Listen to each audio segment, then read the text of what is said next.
everybody, and welcome to FNS Wrestling Podcast, episode 37. I am your host, and with me, as always, is my teenage son, Jackson. Say hello, Jack. What's up, peeps? Sipping on your booster juice. Yeah. Bananas away today. And I got my strawberry storm. Walkover was pretty nice, sunny, above zero, but windy. Can't complain too much about that. Yep. Sun is shining. Yep. In our weekly COVID update, our area has just entered. Do you know what it's actually called? Because they've invented a new term for this one. Oh, no. It's called the emergency brake. B-R-A-K-E. Ooh, getting clever with it. So, do you know what it means, basically? No. So, we're back to not quite a lockdown. So, increased restrictions again. Indoor dining, which we've briefly had, but we've never done, is gone. Public gyms and things are gone again.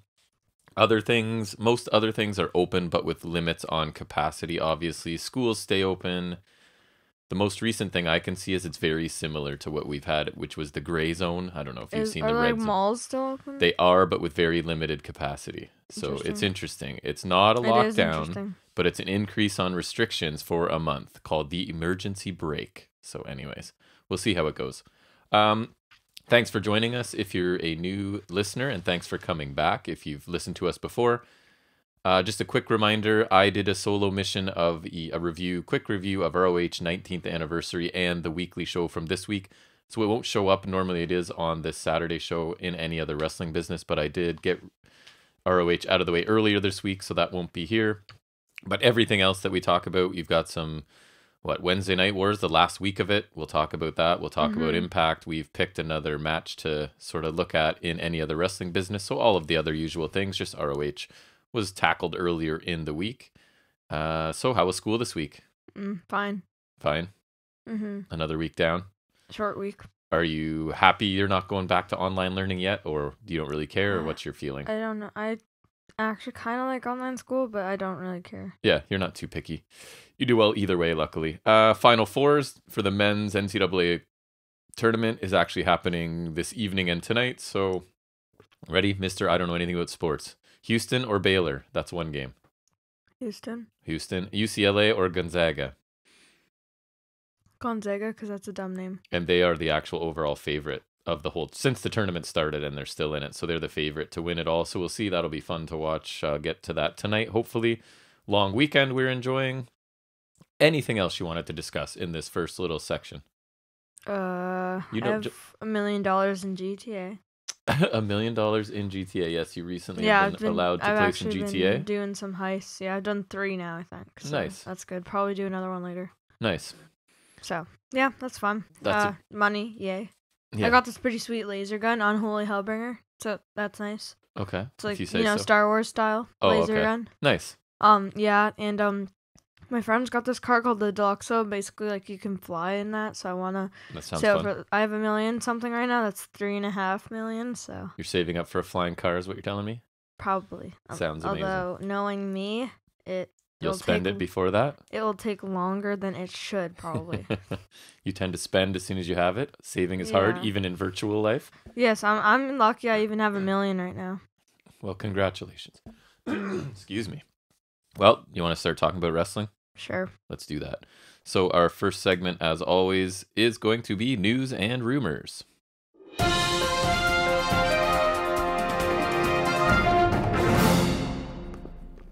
And the first thing I like to tackle every week is the ratings. And I guess this is technically our last Wednesday Night Wars ratings, right? Because I don't think we can count next week. It's a pay-per-view going against a regular show. True. So this is week what?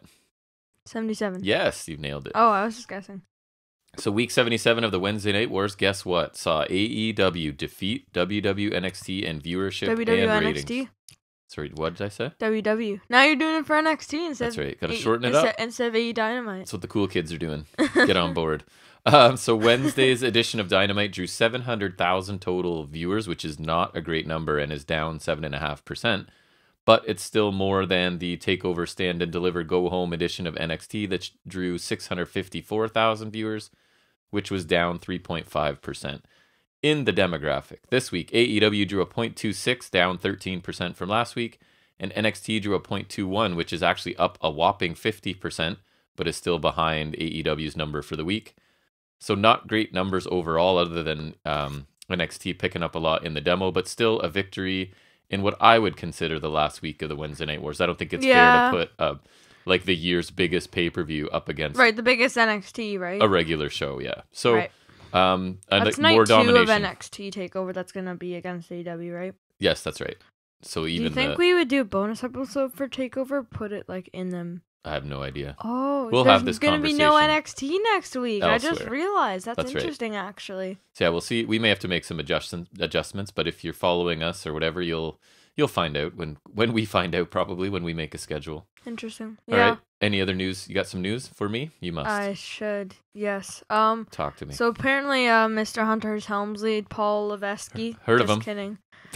Triple H reportedly turned down a Mania match with AJ Styles. I just saw that today as well, without you telling me. Thanks, Triple H. Don't need you to wrestle. No, I mean AJ getting a match would be cool, but he is in a tag match, isn't he? I think so. With Omos. Right, with a guy who's never wrestled, basically. Omos. I like to call him Omos. Yeah, I don't need to see that match either, so I'm okay with Triple H. Because Triple H, I don't think, unless he's in amazing shape, looking great, isn't going to go on TV. He seems like that kind of guy. Right, I think at this stage, I think that's fair, actually. I do too. I think he said basically he would need months to prepare for it, right? So, NXT, with the worst kept secret, they have confirmed that they are tapping out on the Wednesday Night Wars, and they are moving NXT to Tuesdays, which we've been talking about for weeks, right?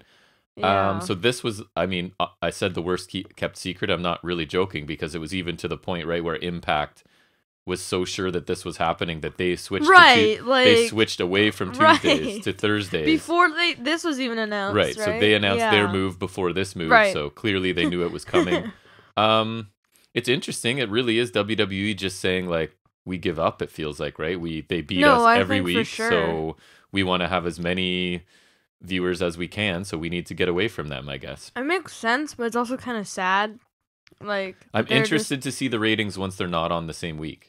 Yeah, me too. Like, are the exact same people watching both, or is one? I still think AEW will do better, but it's interesting to see. Right, and it's kind of funny they were able to tough it out for 83 weeks in the Monday Night Wars, right. But here there's like, nah, we're gonna 77. They made it close, I guess. Yeah, but like. Yeah. So it's over. It doesn't. I mean, it'll affect our schedule, but I don't think in a bad way. So we'll figure it out as we go. But yes, it has been confirmed. It's interesting and kind of funny. So the landscape of wrestling has sort of switched, right? You've got Monday Night Raw, Tuesday Night NXT, Wednesday Night Dynamite, Thursday Night Impact, Friday Night SmackDown.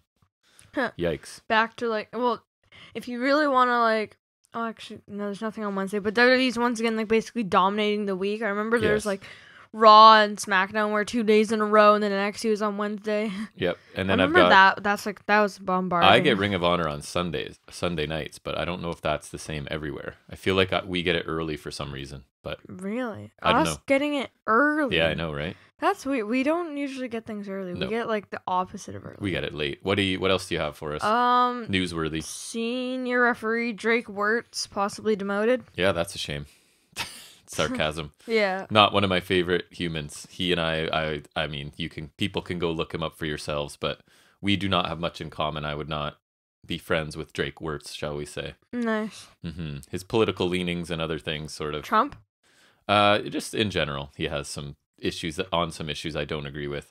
I had that New Japan introduced the Strong Openweight Championship. Right. I was reading about this, so they got like the New Japan Cup USA, and so this will be the winner prize. Instead of usually it's a shot at the US title, which is what Kenta won, but then like the whole pandemic forced that to be put off for like a year. Right. So this will crown their first champion. It's an 8-person single elimination tournament, right? I believe. Or I think these are like what's left of the tournament, one or the other. Yeah, so they're going to crown a champion for the North American show that they have that I've watched occasionally and I didn't think was great, but maybe this will help. I'll give it another chance at some point. The belt looks pretty cool. Yeah, it looks pretty nice. I like it. It's a nice design. It looks good. The final 8 in the tournament, so I don't know if this is the whole tournament. I think this might be the finals. It might be, but we got Clark Connors. Yeah, don't I know who him. that is. I Leo do. Rush. Yep.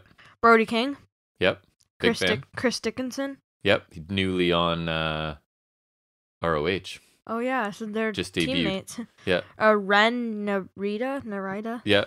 Haven't seen Tom but I've Lawler. Heard Heard of him. Filthy Tom Lawler. Hikuleo. Don't know. Fred Rosser. Don't know. That's Darren Young. Oh, it's Darren Young. Okay. That's cool. Darren Young. Nice. So yeah, that's cool. Yeah, so that'll be an interesting new championship they can defend on TV. I probably won't watch it, but good for them. What else do you have?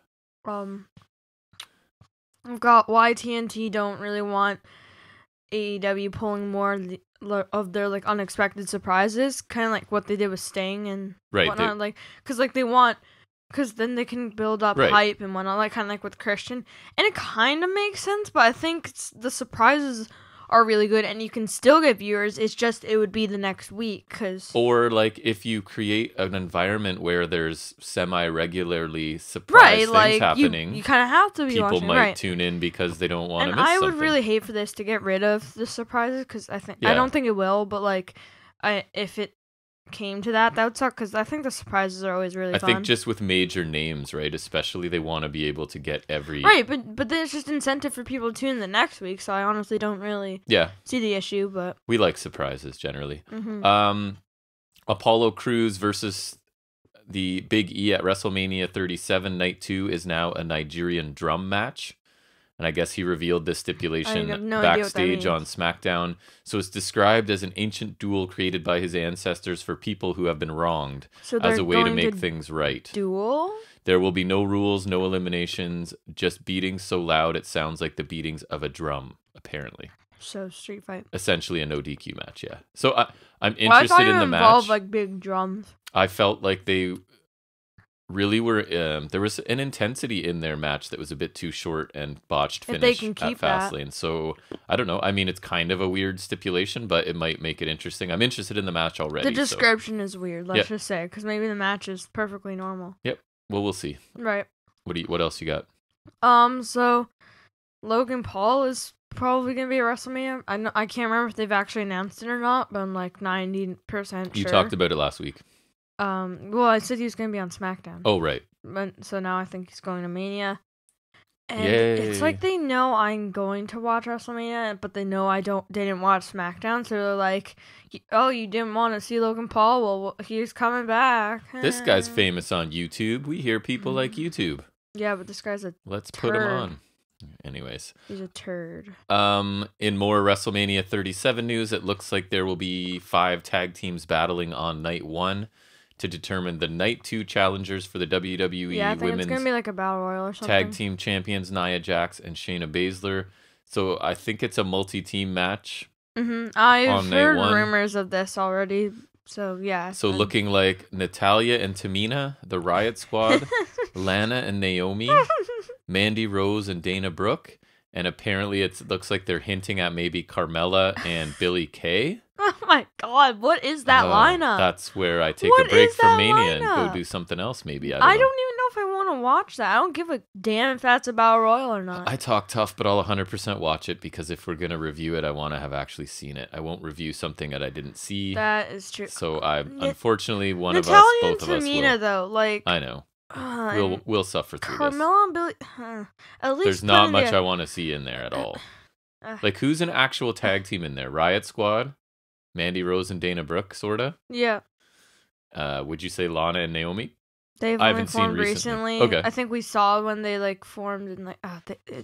I don't get... It's Lana. Anyways, what's next? We've talked about that That is just gross. I only have one more thing. New Japan Pro Wrestling have revealed the new design for the unified IWGP Heavyweight Championship. And it will replace the old design and the IIC title, the Intercontinental title. And it looks horrible. It's not great. Bad. It's pretty gross. Yeah, the faceplate is weirdly shaped. It's supposed to have like wings and it's supposed Divas-ish. It's supposed it looks too close to Divas tone. It's supposed to resemble a crown, and it has like rectangular side plates which are normal shaped, and the faceplate's not.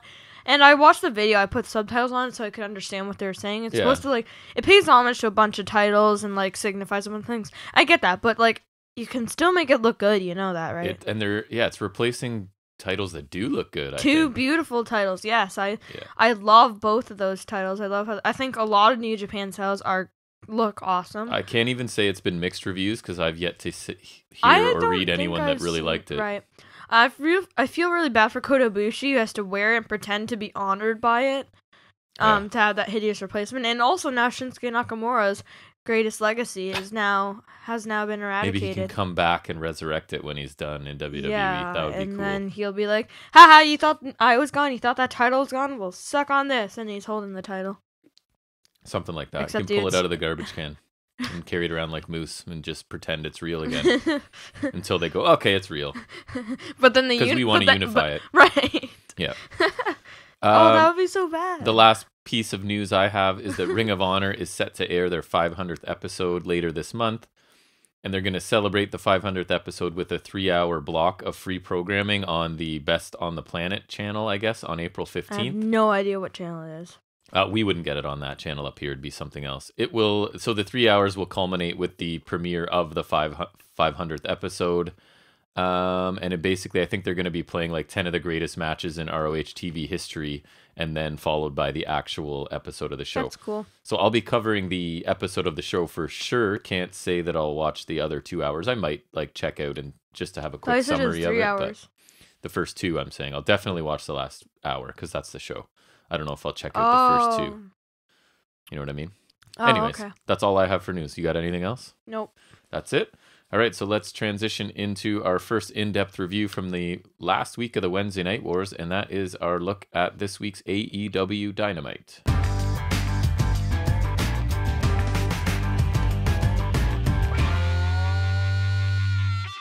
Which is me. That's you. So we start with No Thanks with Christian Cage versus Frankie Kazarian. Okay. I'm not at No Thanks. I'm not quite as... Otherwise known as No Thanks. Yeah. Not for me, just him. He's speaking for himself here. Holds and counters to start. Kazarian hits Christian with an elbow to the jaw and to knock him onto the ramp. Christian punches him back, and Kazarian gives him a back body drop to send him back into the ring. Kazarian gets a hard hammer throw into the corner. Christian tries to fight back by the turnbuckle. Now he's seated on the top rope, and Kazarian shoves him off of the ropes onto the floor. Back in the ring, Kazarian grounds Christian with a cravat kind of lock. For quite a while. Right. Mm-hmm. And then he kind of does like a flipping neck breaker thingy. Mm-hmm. He then hits a belly to back suplex. Kazarian hits punches to the back along with a hard whip into the turnbuckle, hammer throw kind of deal. Christian hits a punch followed by a tornado DDT for 2. Christian stands on Kazarian's back, choking him on the ropes, followed by a punch to the face. And Christian hits an uppercut off of the ropes for 2. They each get kind of 2 counts back and forth pins. With Frankie, he tried to go for a jackknife cover, and Christian counters with kind of like the sit-out pin. Christian counters a move with a sloppy escape, kind of tried to flip out and messed it up. It was not very smooth, Because he's old. And he hits a reverse DDT. Christian misses a splash off the ropes, and Kazarian moves and gets a crossface chicken wing, which is a terrible name for a move. Well, it's just literally what it is. I guess. A crossface and a chicken wing. I don't know why you have to call it a chicken wing. I mean, I know why it's called that, but like it sounds so ridiculous. But Christian eventually gets his foot to the bottom rope to break it. Kazarian trash talks a bit, and Christian gets a small package for 2, and Kazarian gets a clothesline.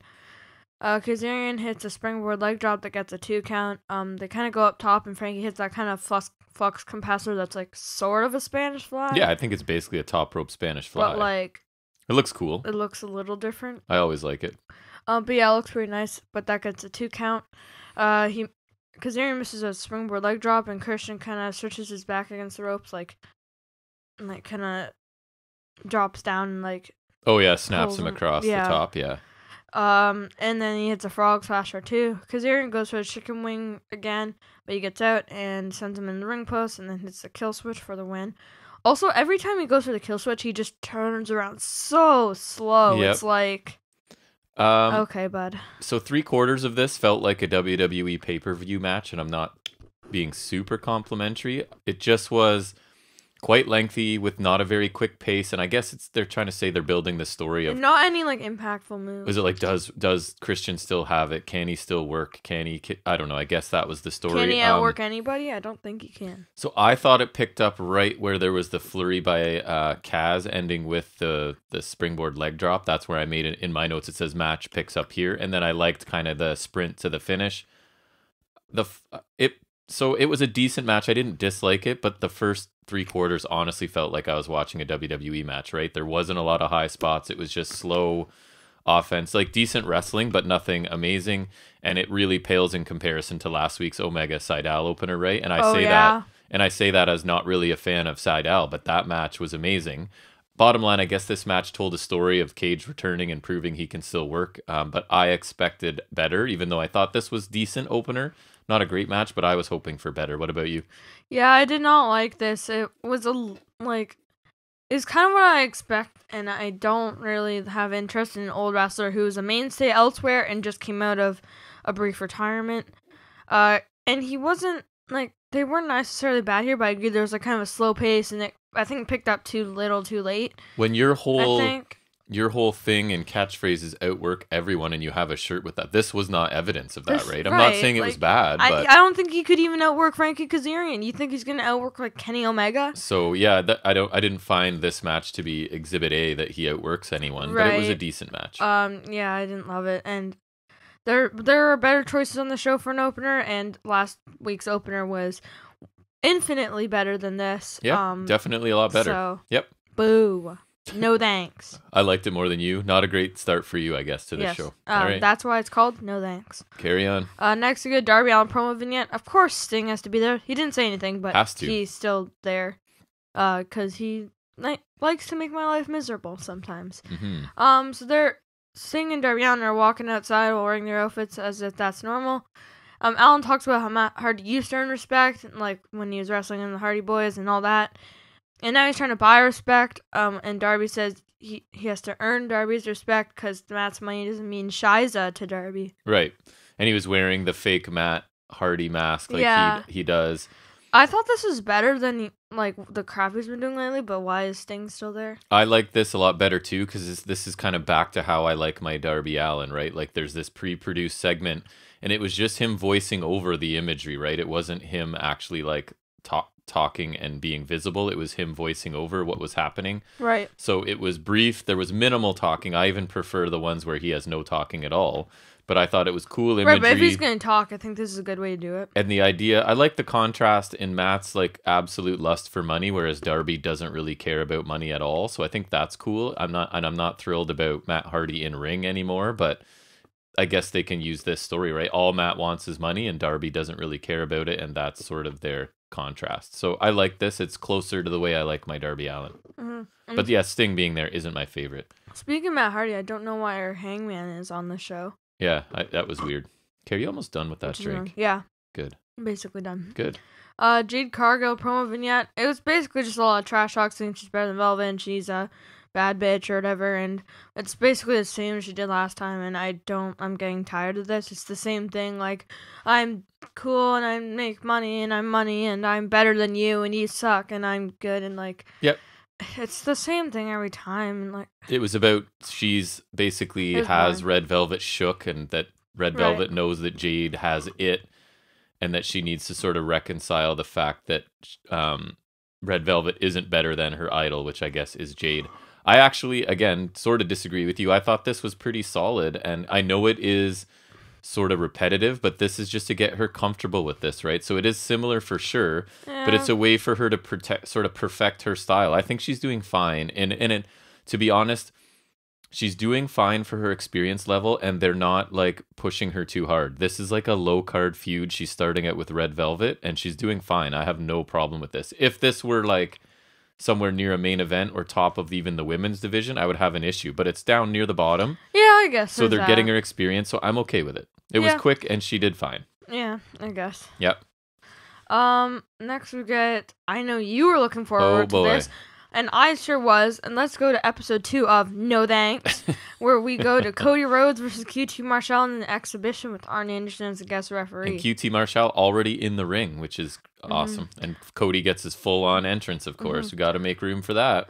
Got to have time for his full entrance. On a scale of 1 to Cody Rhodes, how excited were you for this match? Yeah. Like a 2.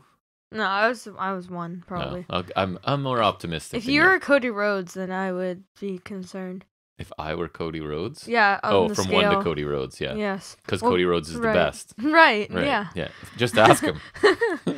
Right. Just look at his entrance. Yeah. Oh my god, he needs to get rid of that Snoop Dogg theme. I actually tried to listen to it once. It sounds even worse than I thought it sounded when I watch. Yeah. Like, because when there's no crowds or like pyro, you can hear it clear as hell, and it sounds terrible. And I told you, I finally heard other podcasters after we were done last week getting on board and being like, how is anything Cody said in that promo with QT last week? How is he a babyface in any way? And how are you not siding with QT Marshall? And then we're just sitting here like, yeah. Told you, I've been saying it for months. But anyways, tell us about this match / aftermath. Yeah, this match that definitely had a great ending. I will make a note right away that my first thing was that commentary, right? I even said it in the moment, really seems to be sympathizing with QT Marshall here.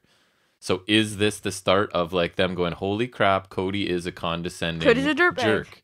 So I don't know. It really seemed Probably like they were like life, they understand QT Marshall's point of view. So I found that interesting at the beginning. But anyways, go ahead. Holds encounters. Cody hits a shoulder tackle and multiple arm drags, all using his quote unquote injured arm. He did a horrible. You pointed it out, and then I couldn't not see it.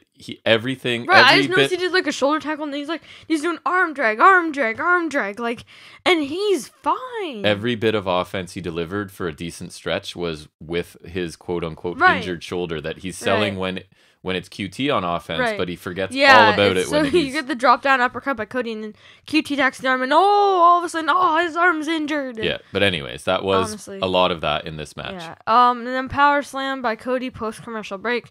Cody releases the figure 4 and the crosses before hitting either. Yeah, remember he said that he could hit them, but he won't on QT, which is somehow a babyface tactic to be like, I'm so good I can beat you without any of my moves. Right. Cody avoids a crossbody by QT and he goes out of the ring. QT comes back in and just punches Arn Anderson, which is pretty funny.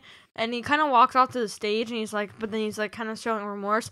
But then Aaron Solo, who's in the Nightmare family, I think he hit Billy Gunn, I think it was, with a chair. I think that's how it started. And then this Anthony Boxer guy or whatever. Yeah, I didn't even know him. I forget what his last name is. And then Nick Comoroto, whatever. Yep. They all attack the Nightmare family, and then they beat them up a bunch. QT then hits a pile driver to Dustin Rhodes, who's obviously bleeding profusely, a Rhodes family staple, right? Yep, pile drives him on the steel steps, right, on the stage. Yeah, and then Anthony guy hits a stomach punch on Cody, and he has to sell that because, he's like a fighter guy or whatever. Yeah. Red Velvet comes to stop QT as he's about to hit Cody in the head with a chair. Right. So the match is dumb. Cody is dumb. He basically no-sells a supposed arm injury unless it's being directly attacked. And he releases his moves because he's such a nice guy. Mm-hmm. Like, it's basically like patronizing to QT. 100%. Like, I don't want to hurt you, buddy, but I'm gonna beat you still, okay? Meanwhile, you get like brothers who will fight each other and just shake their hands and agree that like Nick and Matt Jackson like the Lucha Bros. Remember they had those matches. They have a full-on respectable match and then can still go back to being friends later, right? Right, but not like Cody. It's not just because like you hit your finisher on me in the match we had. I'm mad at you. Cody's so good that he would just destroy him if he tried his hardest. And I guess the Nightmare Jobber's turning heel was a little surprising, but it's really hard to care when it's basically Job Squad 2. I thought the match itself was pretty much a waste of time as well. Oh, for sure. But the formation of this new faction of trainees is kind of interesting to me, and I feel like the good news is we have a faction that they're going to fill the role that the Dark Order used to, but has now like risen above, I think, right? Like they can be this jobber faction. They can lose single and multi-man matches. Well, like the recruitment faction. I thought you meant like the recruitment Well, they can just lose to mid-card and above stables, right? When they need to. And I like new talent being introduced. I'd way rather this than like we get 5 more people from WWE cast-off showing up. So Camarado or Comara, whatever you pronounce it. Whatever. He specifically looked good here to me. He's just got a really cool look. He looks like a bit of a monster. And obviously QT's heel turn was really painfully clear over the last few weeks, but the formation of the faction was a surprise. So I'm kind of happy overall. I know it's a jobber faction and that's the critique, but there's room for one of those, right? Because Dark Order, I don't think is that anymore. They're actually good and people like them. So we have a group beneath them. Dark Order is really good. Yeah, so I'm okay with it. Yeah, it's just I think you were kind of stating this with QT. It is kind of hard to get behind it though. It's just, QT as the leader of a faction is going to be. They're going to have to do some work to sell that to me, but I'm interested at least. Right, maybe he'll be like the evil Uno, where like there's someone else behind it. Maybe it's Cody and Red Velvet are in on it. All along. And that's why Red Velvet came to stop him from hitting Cody so that Cody wouldn't get hurt. And it's all a long con and Cody's going to be the exalted one. Maybe. Too much talk about Cody. Let's move on. So next we get an Ethan Page promo, but then also Scorpio Sky. They're like saying these things about being overlooked and having to share the spotlight with people. And like Scorpio Sky basically like saying he wants to be the face again. And then now they're sitting together and they're gonna like show us on Monday and they have a tag match on Elevation. I think this is an interesting team. Me too. I kind of like the pairing because Paige. I was really surprised. Paige is better as part of a team, I think, and it's clearly kind of out of nowhere. I agree, but I kind of like it. And Scorpio, he's really good, but I don't know if there's quite room for him in singles. Although saying that, the tag division's stacked too, right? So I don't know really where they fit in, but. Right, I like this vignette, so good. And I like the idea of them together. They're two really good wrestlers. They can both talk. Obviously, Paige is the more dominant on the mic, but Scorpio can hold his own as well. So I kind of am interested in this tag team that kind of just showed up out of nowhere. So I like this. Right, like it's got potential. I think. I agree. They need to be built. I think Elevation's a good place for them to get built. I think that's a smart starting point. And then if they're shown to be good on there. Bring them on Dynamite. Yep. Right? I think I do want to see this. They can start racking up some wins on the YouTube stuff and then... Right. Yeah. I do want to see this at some point. It should be interesting. I agree. Cool team, though. And so Red Velvet was about to get interviewed and then Jade Cargill just beat her up. Yeah, I thought... They don't want this match. Another solid use of Jade, though, right? 5 seconds. Establishes her physical dominance, which is her biggest trait and benefit. And she says nothing, which is not her strength right now. So again, I think they're using her in a smart way. Yeah. Next, we got a Jon Moxley promo. He talked about how the Good Brothers broke Eddie Kingston's ankle. And Moxley said he still has burns on his skin. He's got a headache now. And now they want to put him again in the ring against Cesar Bononi. He looks like a Baywatch lifeguard unless he kills him first. Which I thought was funny. And he says tonight somebody's getting dropped on their head and choked unconscious. And that is quite prophetic, as it turns out. I thought this was solid, right? Mox is never going to have a bad promo. He tried to put Bononi over a little bit, but it's really hard. So I don't know. I thought it was Cesar Bononi. I thought it was solid, not spectacular, but good enough. You? Yeah, I thought it was good. I don't think he's capable of a bad promo right now. He threw in one funny line and then he was out basically, so it was okay. Yeah, he's pretty good at it now. So next we got Jon Moxley versus Cesar Bononi, who's accompanied by Ryan Nemeth and G.D. Drake for I don't know why. I'm going to say it. I think Cesar Bononi is my least favorite wrestler on this roster. I find him... I don't like him either. Pretty boring regardless of who he's facing. And other than being like big, I'm not sure what the draw is to him. So I pretty don't like him either. Like, to be perfectly honest, I get less excited by his name than like even Peter Avalon or something, because at least he's funny sometimes, right? Bononi does nothing for me. But anyways. And he's known, I think, as well. Yeah. But yeah, he's definitely not. I do like JD Drake though. I know he doesn't look like anything special, but I remember him from that Evolve show. I like him. I think it was, right? Because I think he was. He was in like that. He was the WWN champion, I think, and they unified it was a title for title match. I think he's one of those. He's a cool, like, if you do the blue collar, just like everyman gimmick. Like, I think he's cool in that spot. So we'll see what they do with him. Trevor Murdoch. Yeah, exactly. Very similar to me. Mm-hmm. Yeah. So Bononi hits a shoulder tackle followed by punches. Moxley comes back by driving the leg into his shoulder and then a dragon screw leg whip. Moxley stretches back on the left leg of Bononi. Nemeth grabs Moxley's foot, and then Bononi hits a suplex for 2, which goes into a picture-in-picture commercial break. Back from the break, Bononi's still in control until he misses a running knee as Moxley moves out of the way, and Bononi hits the turnbuckles. Moxley came back with rolling elbows, running clothesline, and a hard slap to the face. Moxley hits a pretty nice German suplex and a clothesline. He hits a superplex or 2, and they slapped on a cross arm breaker. Referee is being distracted by Drake, and Nemeth tries to interfere, but eats a paradigm shift. Of course. Moxley is able to counter a pump handle move from Bononi into a sleeper for the win. And it was just a squash match, basically. I thought it was fine.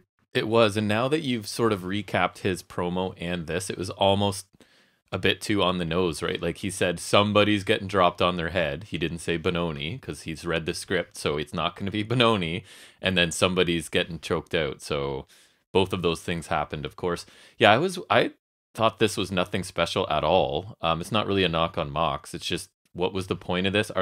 My only question was, do you think they're trying to get the sleeper over for some future reference? Yeah, but I would rather the Bulldog choke because that looks a little better in my opinion. Yeah, it almost felt like this is the only, is there going to be some sort of... He's used it before. I think he might have used that on Brody Lee. Right, so I thought I didn't see much point to this match. It's not like he hasn't used it, but he's used it very rarely, I think. And I would prefer the Bulldog choke. I think that looks better. Yeah, I didn't see the point to this. You can really reform got JD Drake on TV, which I guess is okay by me, but yeah, kind of pointless. So we got Team Taz, and they're backstage. Taz talking about how everything's fine. Team Taz.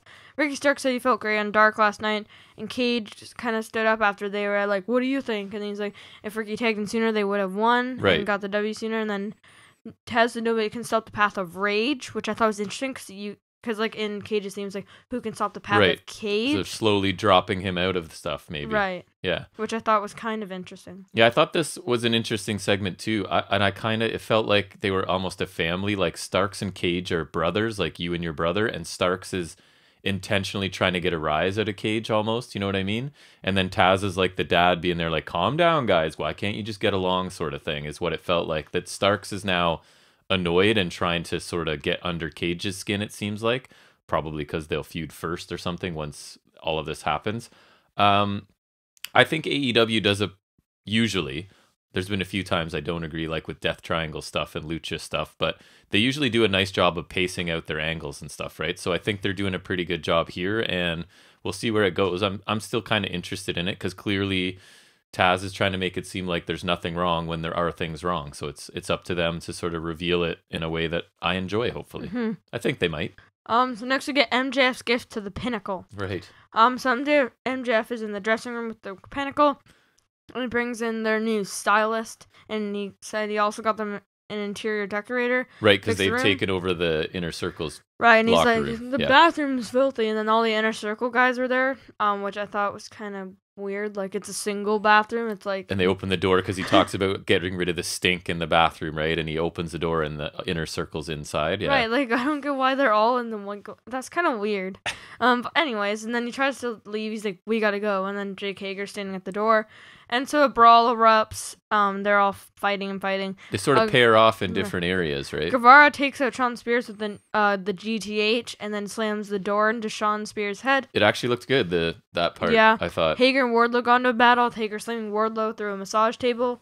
Yep. FTR and Proud and Powerful went at it. Cash Wheeler sent into an ice bath, and Dax Harwood was busted open as he gets pounded on. Yeah, he was bleeding like crazy. And Jericho and MJF fought in the bathroom, and Jericho gave MJF a swirly.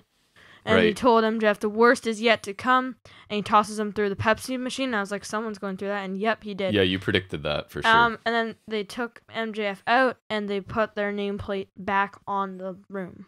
I thought this was a really cool segment and adds further to this feud. I mean, it's interesting to see because the Inner Circle, when that door opened, right, they got a babyface pop. I don't know if you noticed that, but I tried to pay attention because I was curious. So, I mean, it's a really sudden face turn for a whole group of people that have done some really awful stuff along the way. Right, but, they tried to blind Mox. Right, but I mean, it's still working, right? These two groups, I'm finding the dynamics really interesting within them and between them. The part going through the fridge looked good. It was just unique ways, right? This show, I sometimes complain because there's so many brawls and things between groups. This one was well done. This one was very unique with different locations and different spots. So I've found this interesting, and I'm looking forward to seeing where they go. It looks like, obviously, this is building towards an inevitable like stadium stampede match, but that would be fine by me as well because the last one was great and these guys are fun. So I like this. Mm-hmm. Next we got a Young Bucks interview. They were asked by Alec Marvez about Kenny Omega, and Nick Jackson said he didn't want to talk about it, so he left. But Don Callis shows up and he spoke to Matt. Callis said that Matt broke his heart. Callis said that Kenny chose AEW because of the Bucks. And Callis said that Matt chose not to help Kenny. And Callis said he didn't care what Matt thinks about Don. But, like, he was like, what's wrong with you? And, like, Callis is basically, like, trying to guilt them, I guess, or something. And he says he doesn't know how to get through to Max. He's so cold and dead inside. He slaps Matt. And Matt grabs him by the shirt but lets go. And Callis was shocked and kind of, like, taunts Matt and calls him pathetic and then leaves. Yep. Yeah, it was basically this idea. And I liked his logic here, right? That Omega chose AEW over New Japan and all kinds of other fame he could have had. He came with Matt and Nick because he thinks of them as family, and that Matt and Nick sort of have betrayed him and left him behind from his point of view. I think Callis is like a master of this character, right? And I really like this. And I'll say it again when we get to Impact. His mind games, which is a term that's used in wrestling all the time, right? And usually the mind games are really lame and pathetic, like especially main roster WWE stuff. Like, I know you do the tiniest thing and the guy is furious with you, but these mind games kind of make sense, and I like them, and he's cool in this character. So I like this as well. You? Yawn master? Yeah, I thought it was a good Callis. Like Excalibur says, lives up to his reputation of being human garbage. Right. But yeah, he's really mastered this character. He went from kind of doing nothing, running Impact, and now he's just like the ultimate dirtbag, kinda. And he comes at things from a really flawed point of view, but he explains them really well, right? And I find that like interesting. The heel logic, it works. You could see why that they kind of believe this, or he's trying to convince the Young Bucks that this is how they feel, right? So either way, it's pretty cool. Yeah, he's very good at what he's doing. He is. And that leads into Kenny Omega and the Good Brothers versus once again Laredo Kid and the Lucha Bros. Our second week in a row with a crazy trios match, eh? Yeah, I think Laredo Kid and the Lucha Bros is pretty good. Yeah. For sure. I mean, Death Triangle, yeah, but like... No, Laredo Kid looks awesome. Yeah. I have more of him, for sure. I'd be fine if they kept him around. Yeah, me too. I think they will. They seem to be focusing on him. He looks awesome. If they have a Cruiserweight division or something, they'll need a John Silver, probably.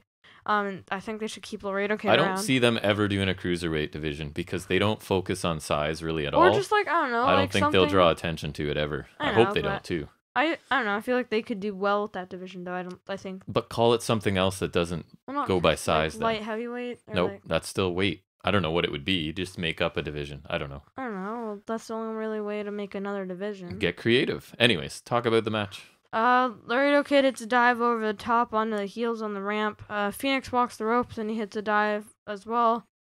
And the Lucha Trio all hit super kicks on Omega. So many super kicks. Yeah. Cal said that the referees need to get control of this thing. They won't. And another super kick got a near fall as Anderson makes a save. The three masked guys, they're the Lucha Trio, all hit dives onto the heels on the floor. LK, Laredo Kid, hits a suplex on Omega, then two consecutive moonsaults, and he gets a 2 count. Omega gets a back elbow and a clothesline to separate and tags in Gallows. Yay! And the match slows down. Anderson hits a knee to the spine, and Gallows hits a roundhouse kick to the head. Which is one thing he does that consistently looks good. Like, I give Gallows a ton of grief, but that roundhouse kick always looks good. Mm-hmm. So there you go, Gallows. Gallows sends Kid into the corner, and Anderson hits a backbreaker for 2. Omega tagged and hits an elbow drop. Gallows hits a boot to the face of Laredo Kid and an elbow drop, and we go into picture-in-picture break. Gallows hits a body slam on Laredo Kid. Omega carries Gallows on his back, and then Anderson jumps on them for the triple splash, which it looked good this time. It did look better this time. It worked this time. Yep. Laredo Kid hits an impressive DDT on Gallows, and Penta gets a hot tag. he hits 2 neck breakers, and Phoenix tags out the double cutter on Omega and Anderson. Right. Double team slam by the Lucha Bros. Laredo Kid tags in at the moonsault. Penta hits a diving stomp, and Phoenix hits a swanton bomb off the top, and Anderson is able to break the pin. The Lucha Trio people deliver kicks, but then Anderson breaks free with a kick on Phoenix. Back elbow by Omega, and then Gallows hits a splash. Triple team neck breaker by the club gets a 2 count with Penta saving the pin. Anderson hits his kind of Buddha Doom kick thing to the face for a 2 count. And Phoenix is pretty good at selling, so that looked good. Awesome, actually. Yeah. Penta was able to break the count again, though. Laredo Kid hits a missile drop kick. Omega hits an elbow, and Phoenix kicks Omega right into a Canadian Destroyer by Penta. That looked awesome. That was where that rope walk kick was, right? I feel like that was. No, that's a little bit later. This was just a hook kick and a Destroyer combo. Oh, right, the rope rebound. Yes, exactly. Right, and it looked awesome. Anderson hits an uppercut, and then Anderson hits a spinebuster on Phoenix for 2, but Laredo Kid breaks up with like a springboard diving headbutt. Right. Omega tags in and against Laredo Kid, who hits a forearm, and he jumps off the ropes, and Omega catches that with a big fat power bomb. Yep. And he hits a knee strike for 2. Omega lifts up Kid, who counters into a head scissors and then a suicide dive. Lucha Bros send Gallows and Anderson to the floor, and Penta hits a dive onto them. Omega and Laredo Kid back in the ring. Laredo Kid hits an Enziguri, and Phoenix just runs and rope walk and kicks Omega, which looked awesome. Made me gasp because it wasn't really in frame. It was so fast, and then he just comes out and boom, kicks grown man running along the top rope and kicks a guy in the face on the way by. It looked awesome. And Laredo Kid hits a Michinoku driver to follow, which also looked awesome. Cool. He goes up top, Omega avoids a Phoenix splash, and he hits a V-trigger and the one-winged angel for the win, and Omega and the Good Brothers win. And then Moxley comes out, right? And there's a stare down or whatever. Mox comes out, they kind of stare off, and Omega's like, come on in, and then the Bucks kind of eat it up, and then they try to go to the ring, the heels wuss out. So we've got like a 3-on-3 sort of looking like it could happen, right? Again, except no Lucha Bros and Laredo Kid, so it's probably going to suck. I thought this was another terrific match, and this second straight week that they've had a hot trios match, so I'm wondering, there's some belts you could introduce that I'd be happy with. I've heard they are going to. I heard that a while ago. It seems interesting that they've sort of had 2 in a row now.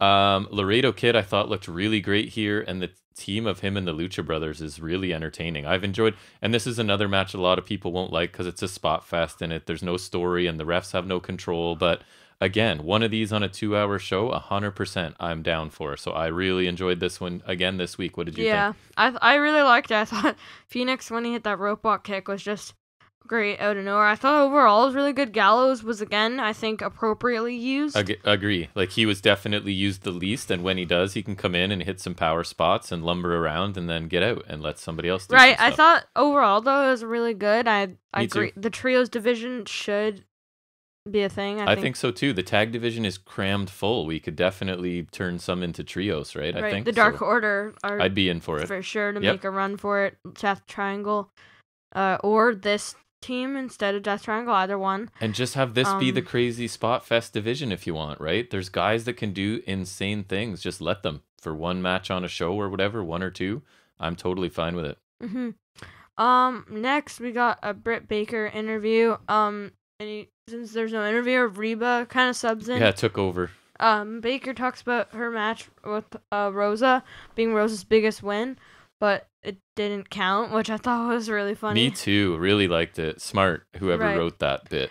Baker said she'll continue to put AEW on the map. And yeah, nothing much here. Something about Rosa needs to go down to dark to get her win total up, because the win she got doesn't even count, which I thought.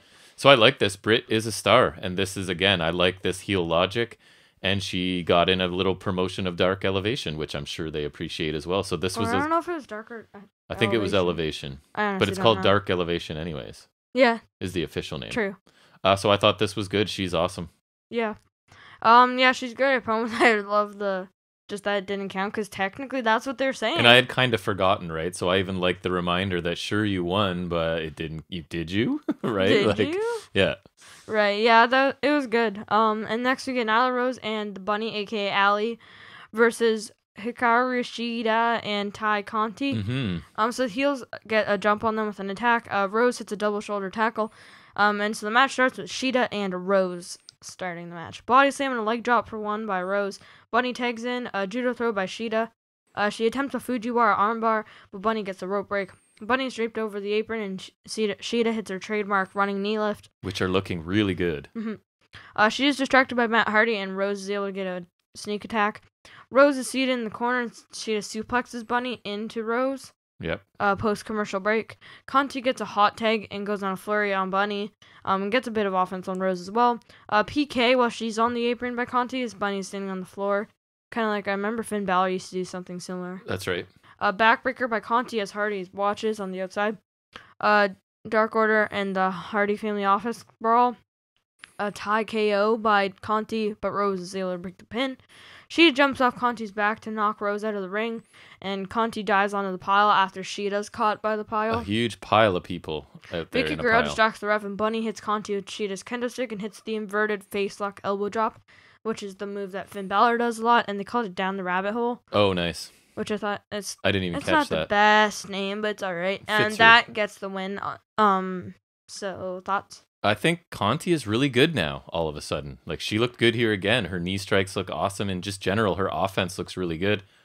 I didn't think Bunny looked great, but I don't think she's amazing. I think she's, like, okay in the ring sort of thing. The match overall was pretty fun. It gets the heel faction and Bunny specifically a cheating win without anyone, like, super important having to take a clean pin, really.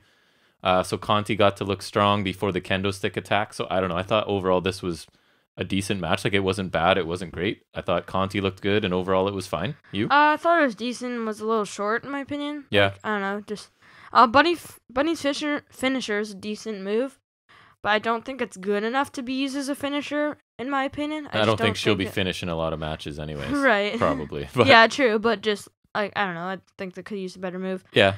Conti seems to have been on a roll lately, so I'm surprised she took the pin here, but overall it was a decent match. Yeah, I think the women's division is sort of building, right? With Thunder Rosa, Britt, I think Tay's looking better, Nyla's looking better, so this has been the weakness of this company, so it's nice to see that. I'm thinking maybe it's on a right track now, hopefully. Yeah, and so next week we'll be getting Mox and the Young Bucks versus Omega and the Good Brothers. Right.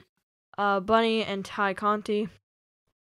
TNT champ Darby Allin, he's defending against JD Drake. I like JD Drake, man. I don't know why you got but he's just magically here and he's on Dark. I guess. So, like, basically jobber right now. Gotta start somewhere, right? Yeah, but not with an immediate title match. True. That is a bit much. Excalibur claimed that Allin put out an open contract and Drake accepted, but I guess, but, like, still. Yeah. That's how they avoid giving a title shot to somebody that is ranked. Yes. That's John Report, because I borrowed some of his notes again. Yeah. Yep. We will hear from the Inner Circle next week, so yay. Yeah, that should be good. Jinx. I can't talk then until you got to do the podcast on your own. Jurassic Express versus Bear Country. Yeah. Yay. I need to get something more on Bear Country because I'm not enjoying them so far. They had a rising star profile on Elevation. Oh, great. I mean, I need to see more, like, on this show that I watch of them. Because so far, I'm not that impressed. Jurassic Express with Jungle Boy saying that they'll show them who's on top of the food chain because dinosaurs, bears, ha ha ha ha ha. And then Marco has a King Kong tattoo, and that's offensive. Right. Because they're dinosaurs. And this match is presented by Godzilla vs. Kong. I did not like this Jurassic Express segment. I thought it was really lame and didn't sound good. And the part with the tattoo was not good either. Yeah, it's pretty dumb. Weak spot on the show for me. Yeah. And from weak spot to main event, we got Kip Sabian and Miro versus Chuck Taylor and Orange Cassidy, which is the Arcade Anarchy match. It's basically a no DQ tornado tag match. I think it might be Falls Count Anywhere. And there's just like arcade machines. There's like a prize rack, which has like, I think a ring of barbed wire, trash can lid, chair, and a teddy bear. And there's like a claw machine, I think there is. There's like a bunch of arcade themed stuff, because obviously Miro and Kip Sabian are game people. And what was I gonna say? But so yeah, this looks pretty good. So there's a referee for the match, and it's basically tornado tag team rules with weapons allowed. Miro hits a fallaway slam on Chuck. Sabian sent Cassie into a whack-a-mole machine. There's also that. There's a air hockey table. And Cassie sent Sabian into it, and he just beat him with a mallet. Miro got back into it with a forearm to the back of Cassie and a hard body slam on the floor, and he's starting to beat Cassie with the mallet. Oh, and Cassie's got a new theme. He does. It's like a song. It's a song. It is an actual song by the Pixies, I believe. Sure. Yeah, it's a good tune, actually. Miro set up a barricade bridge. Like he leans a piece of the barricade on the barricade. Yeah. Miro sent Cassie into it, and then Miro suplexed Taylor onto the leaned barricade. Miro keeps saying, "Come on, Charles," because that's what he called Chuck when he was his indentured servant. Yes, indentured. Like has to do it. Oh, okay. Against his will. Miro grabs a steel chair from the prize rack, that I mentioned, and he sets up a chair, and against the turnbuckle. Like he wedges it in the corner. Right, yeah. Cassie tries to fight it, but gets sent into it anyways. And Taylor jumps off a Mortal Kombat machine to Miro when they're back on the outside. Cassie hits Miro with the trash can lid, and Taylor uses a kendo stick, and they repeatedly beat on Miro, which I thought was pretty cool. Cassie's really pelting him on the head. He was. It was just like they kind of went like back. I thought that was a really nice bit. And then Cassie kind of runs and hits him with the trash can lid again. Taylor and Cassie hit Miro with the barricade piece, and they just pile stuff on him. Yeah, they just load to things take on him top out. of him. Sabian saves Miro from being pinned. Sabian hits forearms on Taylor and a running dropkick on Cassidy. Sabian hits a belly back suplex on the floor and a running dropkick on Cassidy again to put him through like part of the prize rack board. Taylor grabs a stuffed teddy bear from the prize rack and dumps Legos in the ring. Yeah, it's full of Lego. Cassie wanted a superplex. Sabian kicks him and hits a sit-up powerbomb on the Legos for 2 count. Yeah, so Chuck Taylor takes the Lego spot. Mm-hmm. Wait, was it Taylor? Oh, right. Yeah, Sabian powerbombs Taylor onto the Lego. Okay. Back in the ring, Cassie hits a DDT kind of on the Lego and a beach break slam for 2 count. Cassie hits the orange punch for a 2 count with Penelope Ford pulling the ref out of the ring, and Cassie leaves the ring. Ford kicks him in the balls. Yep, and low blow. Someone pops out from the alien UFO clog thing, and guess who it is? It's Chris Statlander. She's finally back. And out of the UFO game, ha ha ha, because she's an alien. Right, yeah. Hopefully not anymore. Right, and she attacks Ford and then puts her through the air hockey table. That looked good. Which she hits a driver cool. of some kind, right? It was pretty nice. It was. Miro got back into it and tosses Cassie across the floor with a big beal. Miro hits both opponents with chair shots. Miro kept hitting Cassie and Taylor with chair shots. Miro clears off a table and sets it up against the wall. And they're kind of crawling, and then their van comes up, and it's Sue, because Trent is also back. Right. Woo! Trent's mom drops him off at the venue in the minivan. Trent's looking good. He's back. He's looking good. And he goes after Miro. And all the 3 faces kind of just hit him back and forth. But then Miro takes control, and he kind of goes up to the van and taunts his Sue, and then Trent goes after him. And eventually, so Miro tries to throw a game, like one of the arcade Mortal games Kombat at Trent. 2. Yes. Yeah. And Trent avoids it and throws a chair at Miro and then spears him through the table. Mm-hmm. Sabian's watching from the stage, and Taylor hits Sabian with a running power slam off the stage. Through some tables. To a couple tables for the win. Yeah, so again, I'm going to be complimentary of AEW because I'm kind of done with this feud, right? I haven't enjoyed it, and I'm not a fan of these Extreme Rules matches and stuff, but AEW keeps putting on ones that I enjoy, and I again enjoyed this one and thought it was really fun. You get pretty good action, some crazy spots. They've even worked in 2 returning stars, right?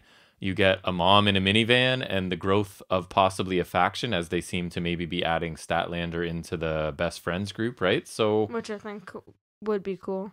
The feud wasn't great for me, but this match was really fun. I'm hoping it's the end of this sort of storyline and that each group can kind of move on. I'm not entirely sure, but I think that hopefully this was the blow-off match, right?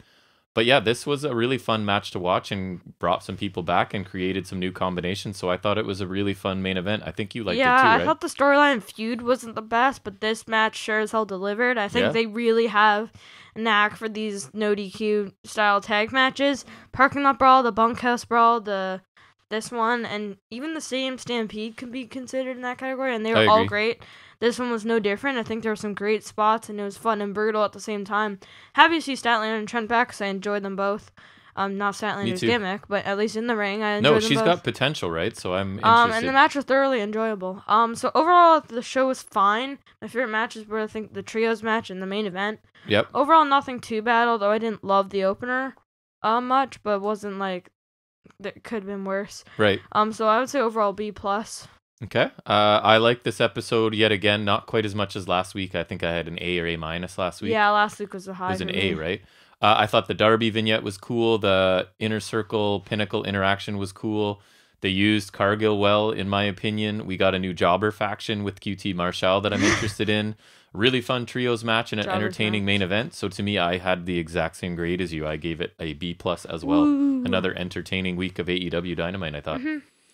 All right, well, let's transition quickly into our weekly trivia section, and that is where I'm going to ask you some questions about some stuff, and it is called Off the Top of His Head.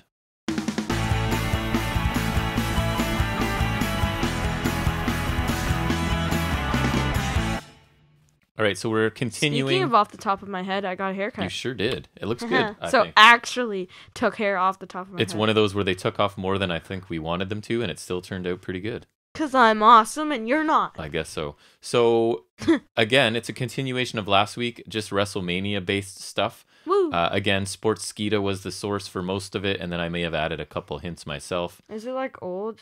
It's a continuation of last week, so it's kind of all over the place. Some with, I think, like almost impossible for you to know. I mean, like, we'll learn some stuff. Do you know when it was, like, when they made it? Oh, 2019. Okay, so I'm hoping it's still accurate, right? Like, exactly, here's an example. I hope this is still right. Okay. Who has won the World Championship, both WWE and Heavyweight, a record of 4 times at WrestleMania? So, like, the W title or the World title? Right, 4 times. Who's won it, not just been involved, but won it. I'm hoping this is still the Triple right H? answer. No. Roman Reigns? No. Brock Lesnar? No. John Cena? Correct. I thought it would be a trick question. No. Who has the most total wins at WrestleMania? And if, just as a point of interest, do you know the number of wins? Undertaker. Correct. How many wins altogether? I knew that part was easy. So now you got to go streak plus any other ones. What's your guess? 25. Oh, so close. 24. 24. I did my... Although, again, that has he won since 2019? So there you go. You're probably right. Who was involved... if you count the Boneyard match. Right, which you should, I guess. Cool. Who was involved in WrestleMania's shortest match? How long did it last? The Rock and Eric Rowan. Yes, how long did it last? 6 seconds? Yes, very good. See, that one I didn't think you would know. I knew it was 6 seconds or 8 seconds. That was my first Mania. Because I thought you were going to make the mistake and go with this one. Who competed in the shortest WWE Championship match at Mania, and how long did it last? Kane and Chavo Guerrero? No. Really? It's a famous one. Remember, the crowd was super furious at this one? Oh, right. Sheamus and Daniel Bryan, 18 seconds. Right. The World Heavyweight title. Yep. Brogue kick pin, and the crowd goes... I don't know why I thought of Kane and Chavo super Guerrero. Angry. What is Shawn Michaels, and remember his nickname is Mr. WrestleMania. Mr. WrestleMania. What is his overall record in Mania matches? If you want, do you want a hint? 2-9. No, the hint is he's had 17 matches as of 2019. So what's his record out of those 17? 6-2. If it's 17, it would be 6-11. 6-11. Yes, that is correct. Actually? Yes. Oh, yeah. Cool. So despite being Mr. WrestleMania, right, he really hasn't won that much. But it's more that he just performed. Yeah. Do you know the WrestleMania records of these winless superstars? So it's basically their 0 how many? Dudley Boys. So they've never won at Mania. 0-2. 0-4. 0-4. Vince McMahon never won at Mania. Interesting. 0-3. 0-4 again. R-Truth. 0-7. Close. 0-8. I told you, these are super hard. Who has a better record at WrestleMania? Lita or Sable? Sable. Correct. Sable. Because she probably hasn't had that many matches, so technically she could have a better record. Oh, yeah? Well, you got the right answer with some flawed logic. Lita is 0-1, and Sable is 3-0. What? So Sable's had more matches and won them all, according to this. How does that make sense? It doesn't. It really doesn't. How does that even happen? That's kind of WWE in a nutshell, right? Like, yeah. I guess. Which title did Molly Holly win and then lose on the same night at WrestleMania? Women's title. No. Hardcore title? Correct. The Undertaker's streak included a victory against every member of which legendary faction? DX. No. $1 Million Corporation? That's not legendary. I don't think. That's not who I'm talking about. Nation Domination. No. You are struggling this week. I like it. Think of a faction spanning generations that you used to like and had one of your favorite matches that you watched 1 million times against the Shield. Evolution? Correct. Wow. Major hints for that one. Which WrestleMania had no regular singles matches on the card? See, these are ones like, how would you know this? WrestleMania 2000? Correct. How did you know that? I don't know. I just remember because even the main event was a 4-way, but there was the singles match. But it was regular, so it must have had a stip. I think what they're saying is there was like Terry versus the Cat. I don't think there was had to have been with those two. I'm thinking they're not having a straight up wrestling match on Mania. I don't imagine. True. Which WrestleMania did not include a tag team match? These are hard, eh? I like this. Go back to something easy for you next week. WrestleMania 2. WrestleMania 21, a later one. 21. Well, if there's more Mania trivia, you should do that next week because it'll be Mania next weekend. We're pretty tapped out on Mania trivia, maybe. But anyways, according to WWE, which WrestleMania had the highest attendance? WrestleMania 32. Correct. Do you remember where it was? It's not Arlington, Texas. Yes, I just figured you'd know. Here's the one. Do you know AT&T Stadium? Do you know? Yes. Do you know the actual number? 101,000 something. 763. Very good. Wait, it was 101 something? Okay. 101,763. Yeah, boy. Which two matches are the only two matches in the first 34 editions of WrestleMania to have received a 5-star rating by popular analyst David Meltzer? Michaels and Taker from Mania 25? No. 26? No. Did not earn. Really? That's weird. Think of a famous stipulation match or specialty match. Michaels and Flair? No. Michaels and Razor Ramon? Correct. That is one. And the other one was at WrestleMania 13. Austin and Hart. Correct. Good. Yeah. That makes sense. Surprised no Taker Michaels, though. Which WrestleMania had the greatest number of matches? And if you do know, how many matches was it? It was an early one, I'll give you that much. WrestleMania 2? No. WrestleMania 4, how many matches? What's your guess? There's at least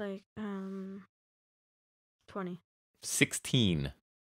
That's too long. Most? That's too long. Pardon? That's the most. Interesting. Maybe now there's more across 2 nights. I'm not sure. I know you know this. I thought WrestleMania 2 because it was 3 different locations. Right. I know you know this one. Which 2 stars were involved in one of the biggest upsets in Mania history at WrestleMania 29? Pretty sure you know this one. You don't know this one. You will once you hear it. Fandango and Chris Jericho? Correct. Jericho's still not happy about that, I don't think. Yeah. Who has main evented the most times? And how many times, if you know? John Cena. No. Triple H. No. I'm killing you this week. Roman Reigns? No. Randy Orton? No. Hulk Hogan? Yes. How many times? 7. 8.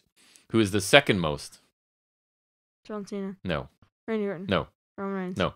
Triple H? Yes. How many? 7. Correct. So last one. In 2017, Forbes, you'll never know this one. This is just going to be a guess.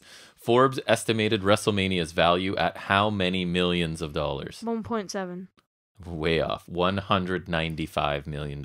That's dumb. Is basically what it's worth to WWE. So yeah, very, very hard trivia the last 2 weeks. So not your best performance, but I don't know anyone that would know any of these. So I'd say you still did pretty well. But anyways, that will bring us back to the Wednesday Night Wars. And we will take an in-depth look at this week's episode of NXT.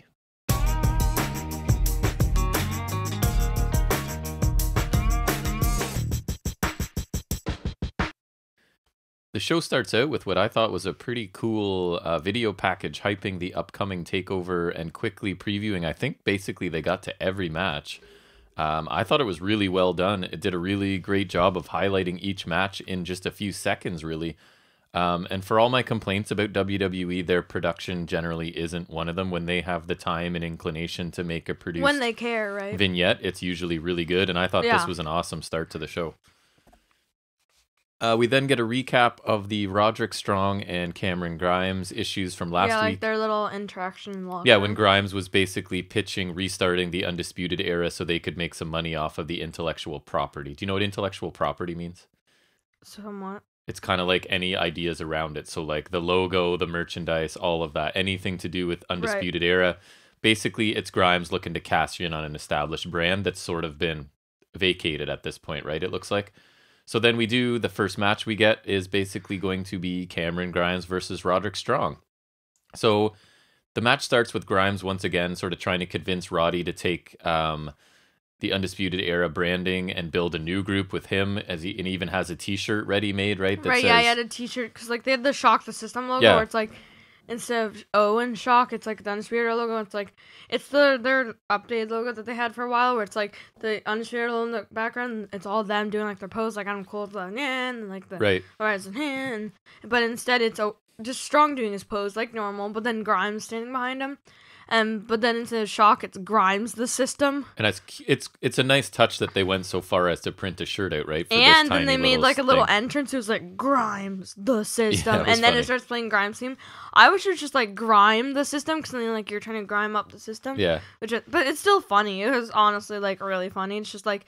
It's like literally Grimes' system, so like a mockery is there, and then they used like his theme like right now. So I thought it was really funny. It was funny. Roddy's not convinced though, and Grimes, then he shows the new Tron and theme using the Undisputed Era intellectual property, and basically Roddy just can't take it anymore, so he attacks Grimes on the ramp before the match even starts. Yeah. I just like to say I really like that because it was funny, even though it's just a small little thing. I think it does a good job of keeping with what Grimes' character is, but incorporating this new persona. Yeah, he's redneck $1 million man, basically. Right. And it's working for me, so I also enjoyed this. So they fight outside before getting in the ring, where Roddy takes control on the mat. We get a back elbow, turns things around for Grimes, and he's I forgot to mention. Sorry, go ahead. Roddy's theme kind of sounds like I told you, Violent by Design's theme, just without like the kind of like dun. It's without that, but it's like the dun. Yeah, so it's all Undisputed Era stuff is gone from Roddy now, right? So he's in control with a face lock. We get kicks to Roddy in the corner, who fights his way out. High knee by Roddy with a thunderous chop to Grimes. Before Walter and whatever, back when I was watching ROH when Roddy was young, he was known for having the heaviest chops in wrestling, basically. They still sound pretty good. We get a chop exchange with Grimes going for Roddy's face at one point. Big drop kick by Strong and a clothesline over the top before a wrecking ball drop kick by Strong. Roddy beats on Grimes on the floor until someone in the crowd wearing Undisputed Era t-shirt catches Roderick's eye long enough. It's just a normal fan doing nothing. Yeah, I was wondering if it's someone like hiding in the crowd, but it's just the fact that he saw the Undisputed Era shirt that's throwing him off. So that distracts him long enough for Grimes to land some shots to take momentum over. We come back from a commercial break with Strong escaping a hold. Big kick to Strong. Some rope running by each of them, and then a forearm by Grimes. Backbreaker by Strong finally for 2. Strong places Grimes up on the top rope and hits a really nice superplex for a 2 count. We get some running forearms by Roderick Strong as he has the guy sort of leaning against the ropes in the middle, and he runs by him, hitting forearms repeatedly. And then we get the sort of crossbody C4 out of nowhere by Grimes for a 2 count. Following moonsault slam. Right. It was a bit sloppy. It's not the cleanest he's ever hit it, but it still looks pretty cool. Yeah, like I remember he almost like kind of came up short on the flip. Which could be really dangerous, but he rescued it. It looked okay. He's all right. Angle slam by Strong, and an Undisputed Era armband is in the ring. Right, like Grimes kind of pulls one out before he gets hit and then drops it. Right. It looked like, I thought it was a foreign object, and then he kind of like booped Roddy on the head when he got hit with the slam. So it's like Grimes knew what this was going to do somehow to Roddy, and obviously it distracts Roddy greatly having Roddy's head is at a bad place, or I forget what they said. The commentary team are definitely telling us this a lot. Anyways, Grimes hits... probably his weakest looking cave-in, right? Yeah, it's kind of like he only got really 1 foot on it. It just like it didn't. And it's too bad because really I like the setup for it comes out of nowhere, so you just have to distract Roddy for half a second and then bang, it's over, right? But yeah, it's not the greatest execution. But I still thought a really good opener by two excellent wrestlers. Kind of hurt for me by the commentary team, who are pushing a really weak storyline about Roddy just being distraught and distracted, and they were trying so hard. Right, I get that, but like he doesn't need to be, oh my god, they're wearing an Undisputed Era shirt. How dare they? It's not like we were popular at all. And so like I don't know. The commentary team are trying so hard that it distracts me a little bit, and I rarely notice commentary, right? But to me, annoying. Roddy looks kind of silly being distracted by a t-shirt and a wristband, but wrestlers in general, I think we can agree, are like the most easily distracted people in the world. Right, it's like right? You get into pro wrestling and you have to be distracted by everything. One note of somebody else's theme song and you are done wrestling that guy. You got to turn around and look at the ramp, right? I get if it's like the full-on theme, because that can be distracting. Yes. It's like a theme song, but like... As soon as anything starts, every wrestler just stops what they're doing. Right. And, what but anyways, was that? My clipboard fell, sorry. Oh, but I like the match overall, but I think Roddy does kind of look silly. I but thought the match was fine. It's a good opener. I agree. It was decent. But the constant talk about Roddy, and his head, his poor messed up head, is just really dumb, and he looks like an idiot when he gets distracted by a fan. Just wearing a UE shirt, having fun. And unfortunately, there's more of that to come. The armband too, yeah. And he loses because of the ladder. Like it wasn't great. No, it wasn't great. The match itself was fine. I just think Roddy looks kind of silly. The whole thing is just like... We then move into a Karrion Kross vignette, and he's basically telling us he's training for maximum damage and is sticking to his strengths. Balor can't run from him forever, and he'll end up taking shots. A prince will be dethroned, fall and pray, tick-tock, etc., etc. Time is up. What did you think of this? I thought it was good. I think it fits his style. I liked it. Me too. And I thought it, because it's a little bit of a departure from what he does, right? This is a little more like I'm a straightforward person talking about my strategy, right, and admitting like I can't run with this guy or keep up with his cardio, but I can knock him out really fast. Right, which I think it is a deviation from his style, but at the same time it's not. I liked it too. Keeping with the style. Yeah, it's just less like cryptic and dark and mysterious, right? It was more like, hey, I'm a big guy, you're a small guy, I'm going to knock you out, right? It seemed more... I thought it freshened up his character a little bit. Scarlett was still a little bit much here. She had like 1 or 2 lines there that I thought were her normal. I'm pretty sure she was wearing something dumb. I don't remember what it was. But a bit overly dramatic, right? I'm pretty sure it was dumb. Nice. We then got Walter. He's talking about Ciampa and how his priorities have shifted and that he's basically a shell of what he once was. I think he's referring to Ciampa's used to be obsessed and so passionate about the belt Goldie, right? And that's what Walter can relate to. And now Ciampa's sort of changed and gone soft in Walter's opinion. And that Walter's commitment to this sport is unmatched, and he respects the sport like nobody else, and at TakeOver he will prove it.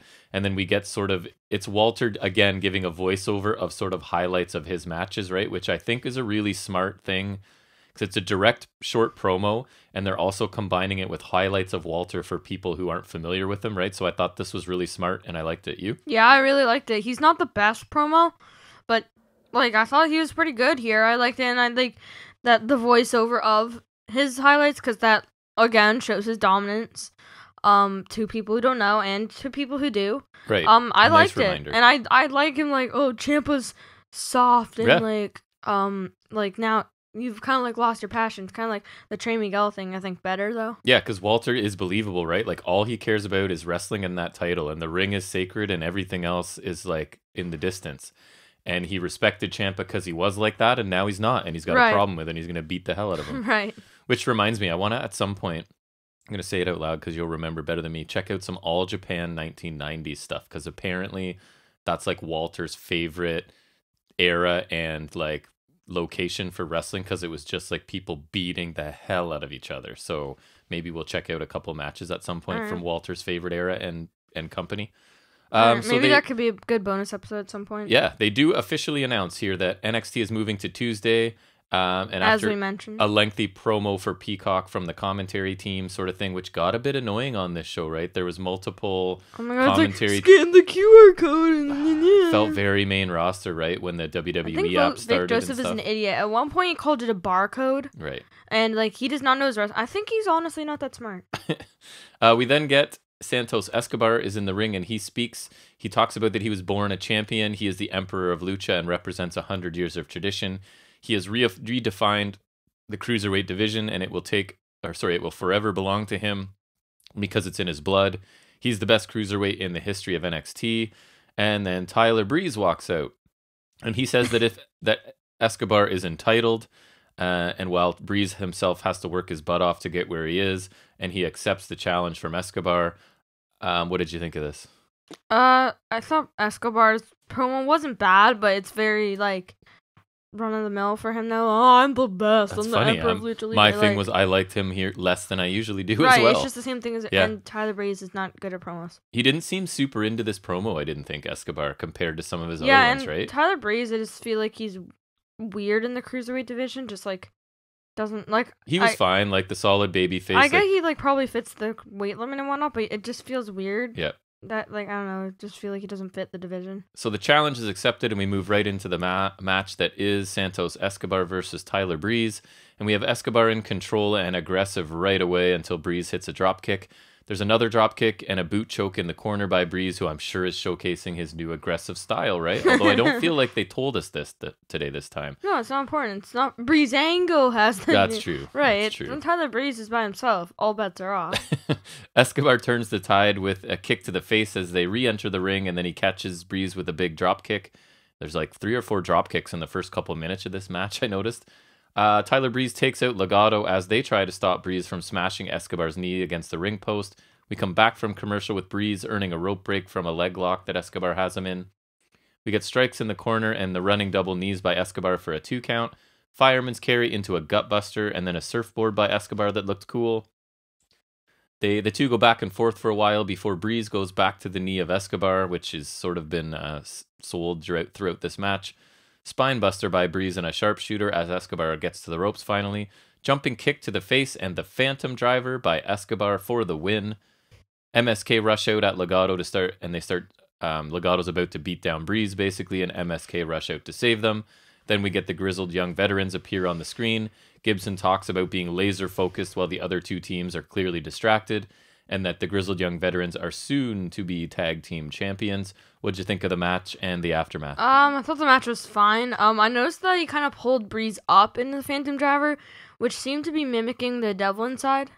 Oh, interesting. I kind of noticed that. I didn't notice that. I don't know if that's what he was doing, but I just noticed that he did pull him up like that. I kind of hope he was doing that because that's a cool little detail. Right. Yeah, me too. I think Escobar should have gotten more offense, maybe won more easily because it's Tyler Breeze. When's the last time he's won or done anything important? Yeah, he just shows up as a single and does really well against the champion. Right. Yeah. And I thought the promo was good after. Like, Zach Gibson's pretty good. Oh yeah. I thought the match was good, but I agree. Breeze got a lot. Like, I enjoyed the match. If I don't know any context or story and just watch the match, I'd be like, these guys put on a good match. But the fact is, yes, a guy just randomly walking out accepting a challenge he hasn't been on much lately. He hasn't been a single, and he sort of did get a lot against Escobar. But I also like the aftermath. MSK got out there, but they didn't have to talk, which again, I think is hiding their weakness. And all Gibson did was talk, which is focusing on his strength. I'm looking forward to this match at Stand and Deliver, so I thought this was good. Again, a more competitive match than it needed to be, but I still thought a match I enjoyed watching. Mm-hmm. Gargano is interviewed backstage, and he is still complaining, obviously, about not finding out who his opponent is until Johnny Gargano. He's always complaining. 24 hours ahead of time. He's not going to know, so that bugs him. Theory then talks and makes reference to the finger poke of doom, and I guess that's their plan for the pay-per-view. Theory's going to win the match to become the #1 contender, and then in theory, he's going to lie down for Johnny Gargano. In theory. Right. Candice speaks, and she says that she and Indy will show who the real champions are. I thought this was fine. Johnny has a plan that probably won't work out, and he's going to freak out, right? And that'll just lead to more of him complaining and whining, which is what he does best. Or I was going to ask you, do you think this is setting up for an Austin Theory turn and a breakaway from the way? I'm not sure. Like he actually gets to the match with Gargano, but then won't do the finger poke or something. It feels weird that they make reference to this and they lay it out as their plan, if never to go back to it. I don't know. I don't know. I feel like Theory would be a better heel. I would like. Me too. I think if Gargano was a face but obviously I don't know how that would work. But yeah, it was fine. I don't know. That's possible, but like I'm not sure. Yeah, I didn't mind this. We're not big fans of the way lately, and this was sort of the same sort of deal. We then see, for the first of many times, a small dog approaches the performance center as Beth wonders what it's about. I will. And now that we know what it is, I can't believe I didn't figure it out because it totally makes sense. At the time, we had no idea. We've since sort of heard what it is. I will talk about that one later. Sure. We get a recap of Gonzalez and Kai defeating Io Shirai and Zoe Stark last week and really focusing on Gonzalez's dominance, especially the finish of the match where she has Stark up for the choke bomb, right, and still somehow manages to kick Io Shirai off of the apron while holding Zoe Stark. So that was cool to see again. Io is asked if she has bitten off more than she can chew by challenging Gonzalez, and Io simply says, "That's why I picked her." What did you think of this? I think that's a good line. Yeah, I thought that was just like, oh, you're in over your head. No, I want a challenge. Like, right? I don't know. I thought that just made sense. It's the classic take on all comers fighting babyface champion, right? In like one line. It was great, I thought too. Yeah, I really liked it. Just really short and simple. And this is the babyface that wants to take on the best challengers possible, and she's found one. So I thought it made total sense. We then get The Way, which is going to be Candice LeRae and Indy Hartwell versus Gigi Dolan and question mark. I never got it. I didn't get the name at all either. I apologize, mystery woman. So Gigi and Indy start out, and Gigi is in control until a snake eyes and a sidewalk slam from Indy. Candice is in, and we get a sloppy escape sort of by Gigi and a tag to the question mark. R.I.P. question mark. Sorry, that's, he just died recently. Sling blade by the mysterious wrestler and a corner clothesline and a back elbow. Spinebuster by Indy, and Candice gets back in. She sprints across the ring to knock Gigi off the apron, then makes a tag to Indy, and we get the combination finisher of a wicked stepsister followed by a springboard elbow Zeta Ramir. For the win. There you go. She now has a name. Candice speaks after the match and says she deserves to be a champion more than anybody in the company, which means by sort of transition that she and Indy deserve to be the tag champs, and they're coming, and it will be their time and on their stage and their way, and that's at Stand and Deliver. Guess what? The Tank comes out, and Ember and Shotzi expected world's worst this. Tag team. So this doesn't surprise them. They expected it, and at Stand and Deliver, they will TCB with Ember's Law, and I cringe even repeating it. I hate that line and they so shoot much. their cannon. What'd you think of the match? That was dumb. And aftermath. The match was dumb. It was short and a bad squash. Yep. Their finishing move does not look great. I think they're keeping it simple for Indy, basically. She just has to hit an elbow drop, right? And you love the aftermath. They're so bad at promos. It was bad. They get almost nothing to say, and none of it sounded good. Their line is just so terrible, and I feel like if you haven't actually watched their promos, I don't think you would know exactly how. You have to watch their promos to really understand how bad these are. I think Ember's significantly worse, but neither of them are good. I think Shotzi's worse. Interesting. How is Shotzi not worse? She's doing most of the bad lines. I think Ember's really bad. It's because it just doesn't match with her character and at all the way she speaks. Anyways, I agree. Basically a squash match that wasn't really good. Just to get to the post-match stuff. Candice is fine as always on the mic. Ember and Shotzi weren't, but they didn't say much, so it was really quick, I guess. This is one of the matches I guess they're building to on this 2-night pay-per-view that I don't really care about that much. This is a bathroom break match. Could be. Well, again, we say that, but we'll watch it and take notes on it. But I can For everyone else. I can still take a bathroom break. That's true. Io then tells Gonzalez backstage that Gonzalez can't kill her, and they brawl, and Io is taken down as officials arrive. So this was a reoccurring thing throughout the evening, right, where Gonzalez just destroying and Io just coming back for more. It's kind of a common thread throughout this show. Another common thread, we see the dog now, and he's running into the building as Beth yet again asks, what's with the dog?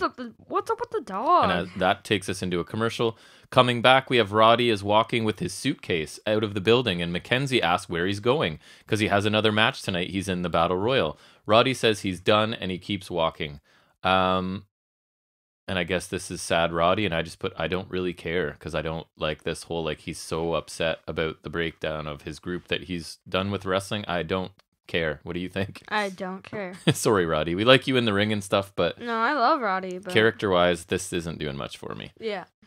Zoe Stark versus Raquel Gonzalez with Dakota Kai. So again, Zoe Stark, how many straight weeks on TV, right? 5 maybe at this point? Good for her.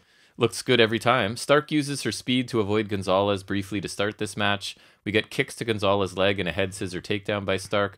Drop kick by Stark, but her codebreaker attempt is caught and she gets thrown down. We get 3 elbow drops in a row by Gonzalez, who then applies a hold focused on the arm and neck of Zoe Stark. Stark fights out, hits a super kick, a high knee, and then low bridges Gonzalez to the outside. Crossbody to the floor by Stark, but Gonzalez catches her and ends up running into the ring post. Kai comes in to help, but gets kicked by Stark and a clothesline over the barricade. Back in the ring now, we get a knee, a forearm, a back elbow, and a sliding knee to Gonzalez for 3. Again, a really nice flurry by Stark. Or for 2, not 3. Upset, announcing it here. A nice flurry by Stark. It's all really quick. It all looks pretty clean. She looked really good. Stark then climbs the ropes, hits a twisting blockbuster for a 2 count. Stark then attempts a spinning kick, but gets caught, and a choke bomb for the Gonzalez win. Io runs the one-arm power bomb or whatever it is. Io runs to the ring to attack Gonzalez, and they brawl in the ring with a drop kick, sending Gonzalez to the floor. Then Gonzalez gets the upper hand and throws Io into the barricade as officials arrive to sort of pull them apart again. Kai and Gonzalez retreat up the ramp as the officials check on Io, who is down. What did you think of the match and the aftermath? I thought the match was pretty good. Again, I thought Stark looks good again, which is good for her. Yeah. And the aftermath I thought was fine. Yeah. It's just building the match, harmless, I guess. I like the match again, but I'm a little surprised, similar to something we were talking about early, that Stark got so much of it, right? Because one of these women is being pushed as a monster heading into a championship match, and it was still basically... And the other's just kind of starting. It was Zoe getting a ton of offense, and then Raquel finally going, enough, and hitting her finisher and ending it, right? It's like she could have just ended it anytime. And I think there must be a reason for all of this looks great in a loss stuff with Zoe Stark, because that's been every match. She'll turn heel. So I'm hoping that she just needs a manager, right? And put her with, I think Bivens would be cool with her. But then she'd have to be heel. Is Bivens heel 100% though? Yeah. Is he? Yeah. I don't think. What do you mean? I don't think that's Bro, totally he acts clear. like a heel. He acts so much like a heel. I don't feel like he's... He manages Tyler Rust. Tyler Rust is a heel. See, I don't see Rust as a super heel either, necessarily. What are you talking about? I don't know. What are you talking about? Anyways, the bottom line is, I think there must be a reason why there's this. Every match is Zoe Stark looking really good and losing. It's one of those, she gets frustrated and goes to Bivens and turns heel. She just needs something else, right? So it could be. But anyways, I like the match. The aftermath is cool. I like this idea of Gonzalez keeps killing Io, and Io's just like, you can't kill me. I'm going to keep coming back. You can't intimidate me. It's cool. We then get the dog. He runs up some stairs this time and across the We Are NXT logo on the floor as we head into another commercial. So that's 3 times this dog. They play this weird music. I forget how it goes, but... Yes, I don't remember exactly. Kushida is then backstage after the commercial being interviewed by Mackenzie, and Pete Dunne interrupts. Dunne heard Kushida talking about himself being the best technical wrestler in NXT, but Dunne already holds that crown, and he dares Kushida to take it. So, I mean, this was a pretty obvious lead up to where it's going. I think we kind of looked at each other and went, well, I guess we know who's not winning this battle royal, right? Because it seems like there's a program developing here, clearly. And we'll see if we're right about that or not. No, we're usually pretty bad at predictions. Yeah. We then get the good old Prime Target with Cole's promo played on top of footage of the Undisputed Era breakup. Cole is then shown in a suit sitting at a table, and he says that they have like 15 minutes to... And he's like being interviewed about the whole situation, and he's clearly irritated by it and telling them like, all you get is 15 minutes, right? So make it count, sort of thing. So then it goes back and forth between Cole and O'Reilly as they talk about being joined at the hip for several years. We then get audio of O'Reilly's recent promo with Undisputed Era highlights played over top of that. We're then back to Cole's promo with images focusing on Kyle's perceived recruitment of Balor and how much that annoyed Cole. We then get a summary of the attacks, the police stuff, Regal's outrage, and the signing of the contracts from last week. Really summarizing it there because this was a really long segment. What did you think of it? It was like, it's more like I don't know how to say it. It's like less like a hype package, but just like more like an in-depth kind of. Yeah, I like these generally. They usually do these like for a match. Yeah. At TakeOver, like I think one match they usually. Do. Yes. It kind of depends. I liked it. It was a great hype builder. I think and it really shows like that this match is important. That they felt the need to put the Prime Target on this match. Right, I agree. Out of like 2 nights. That brings up a concern for me before I tell you what I think. Correct me if I'm wrong, and I'm pretty sure I'm right. The main event of TakeOver Balor Cross is like nowhere near the match you want to see the most. Right. Correct? I agree, right? Well, this is the co-main event. There's several I want to see more than this. I think I want to see Walter Ciampa more. Than the Cross? Yep. Yeah. I want to see Io Raquel more. I'm telling you, they should have done Balor Cross and then this on night 1. Tag team triple threat, I think I want to see more. Yeah, like, and then they could have done like Cole versus Balor or O'Reilly versus Balor on night 2. Like, oh, I want to see Cole. Multi-night booking. That's another one. Cole O'Reilly, I want to see more. Like multi-night booking, you know what I mean? So I thought this was a very long segment, and even though it contained like repeat audio from last week, basically, I thought it was highly entertaining. Brought a lot of new stuff, I thought. They did. Like with the whole backstory. Yep, I thought it was really entertaining and makes this match feel really big, right? Definitely heavy on the drama, but it worked. I'm hyped for this match quite a bit. And again, like, further respect to the production team, because I thought this was another really slick, excellent package, the second one on this show that really is adding to sort of some of the big fight feel to some of these matches. So I thought this was really well done. Mm-hmm. We then get Casey Catanzaro and Caden Carter versus Tien Shaw. And Xia Li. And this, before it starts, and Xia Li. Although, like, I actually saw it on WWE's YouTube, and it listed this as, like, kind of a handicap match, and it basically was. Like, it was. It felt like they were kind of saying a tag match, but then it never really was. No, I was confused.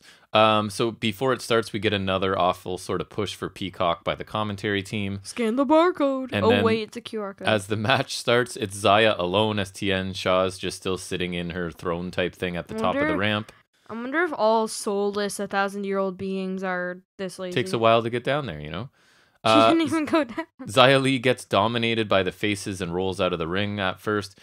Casey is run into the apron and then the barricade and then thrown into the ring. Suplex countered into a small package and a spinning codebreaker by Catanzaro. Carter leaves to talk trash to Tien Shaw, who immediately applies the Tongan death grip. We get. It looked like similar to it. It wasn't like pretty much. Yeah, no, that's what I wrote it as. And then Shaw sort of magically blows this smoke into the face of Carter, and it takes her down, and she's out for the rest of this. Which I thought was weird. She already looked like basically out from the Tongan death grip. Yep, and then what was the smoke? Some sort of color. Fog, the smoke. I feel like it was like gray, maybe a little red. Yeah, maybe fog's a better word. Something came out of there. It wasn't like mist, so it was something new. Back in the ring, Lee hits a jumping knee and that deadly spinning kick that looked awesome. That looked really good. It did, and she picks up the win here. What did you think? It was fine, I guess. Like, I honestly don't really know how I feel about this, because, like, match itself wasn't, like, it's really just, like, hard to... See, I feel like Lee should have been able to handle both of them the way she's been presented and trained. Right. Right? She shouldn't have trouble with those two. Standpoint, I didn't love it too much. I thought the end kick looked cool. Tien Shaw's. It did look awesome. Weird. I didn't love it. Again, I think Lee, the way she's been presented, shouldn't struggle against two lower card people. Especially when one is like Casey Catanzaro. The knockout smoke fog might be a bit too far of a stretch for me. I'm not fully decided yet. We'll have to see. But basically, it was just an enhancement match to introduce more about the Shaw character, I guess, because now we know she can summon fog from her insides, I guess, that takes people down. Maybe those are her, like... So I didn't love it, but it was okay. We then get Gonzalez talking about getting attacked by Io, and then she gets attacked by Io, which I thought was cool. She basically choke bombs Io through a cardboard wall and tells her to stay down as officials arrive again. So again, this idea that Gonzalez is an unstoppable monster and that Io just refuses to die. I like it, and it only takes a few seconds each time on this show to get this point across. So I thought this was a pretty smart use of a few seconds. Yeah, I liked it, but the wall was so clearly gimmicked. Oh my goodness, the wall was basically like paper. Yeah, cardboard. Not even cardboard. It kind of broke more like cardboard or like drywall, like the lightest drywall, like balsa wood maybe. Yes, basically. The dog is back and will be on the first Tuesday episode of NXT on April 13th. See you April 13th, Frankie. And so this is where I found something. Kudos to Walt Culture for this. Which is where I saw it.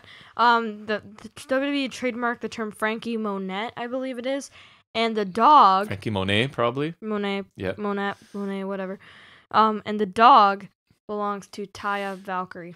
Which makes complete sense. Can't believe I didn't think of that. So that's cool that they're sort of giving a mysterious whatever. They're giving her a little more attention than some of the people they bring in, right? So that's probably a good sign for her. And they need people to go on to Tuesday, right? And we like her. It's a big shift. Yep, it makes sense to me. And they were just cute, short little things that left people wondering, like, what's going on with this dog? So I thought it was kind of clever, and it makes sense. I'm disappointed in myself for not figuring out what it was earlier. I'm disappointed in your crappy new name, but... Ciampa speaks about Walter. He talks about the importance of the necklace that Walter ripped off of him, and it reminded Ciampa of his story, and he needed that reminder, so it sort of motivated him. He's heard he's old and broken and not the same since his neck injury. He has, in fact, changed, but he blocks out the hate and focuses on the people that still believe in him. At TakeOver, they will remind the world, and he will chop Walter's head off. He's been at the top and fallen to the bottom, and he is changed, and he now fights for something rather than fighting with nothing to lose. I thought that was kind of a cool line, right? He tells Walter it's a long fall from the top of the mountain and to buckle up. What'd you think? I liked it. He's good at promos now, I must say. I liked him kind of justifying his, like, Walter saying, oh, you changed. He's like, yeah, I have changed, but, like, kind of using it as less of a negative. Right, that I now have things to fight for rather than nothing to lose. So he's saying, like, the fact that I do have things to lose doesn't make me weaker. It actually makes me stronger and want to fight harder, right? So I kind of liked it too. I thought he was intense and it felt, like, realistic. And it's another match that should be awesome, and it's just going to be a war, I feel like, between these two guys.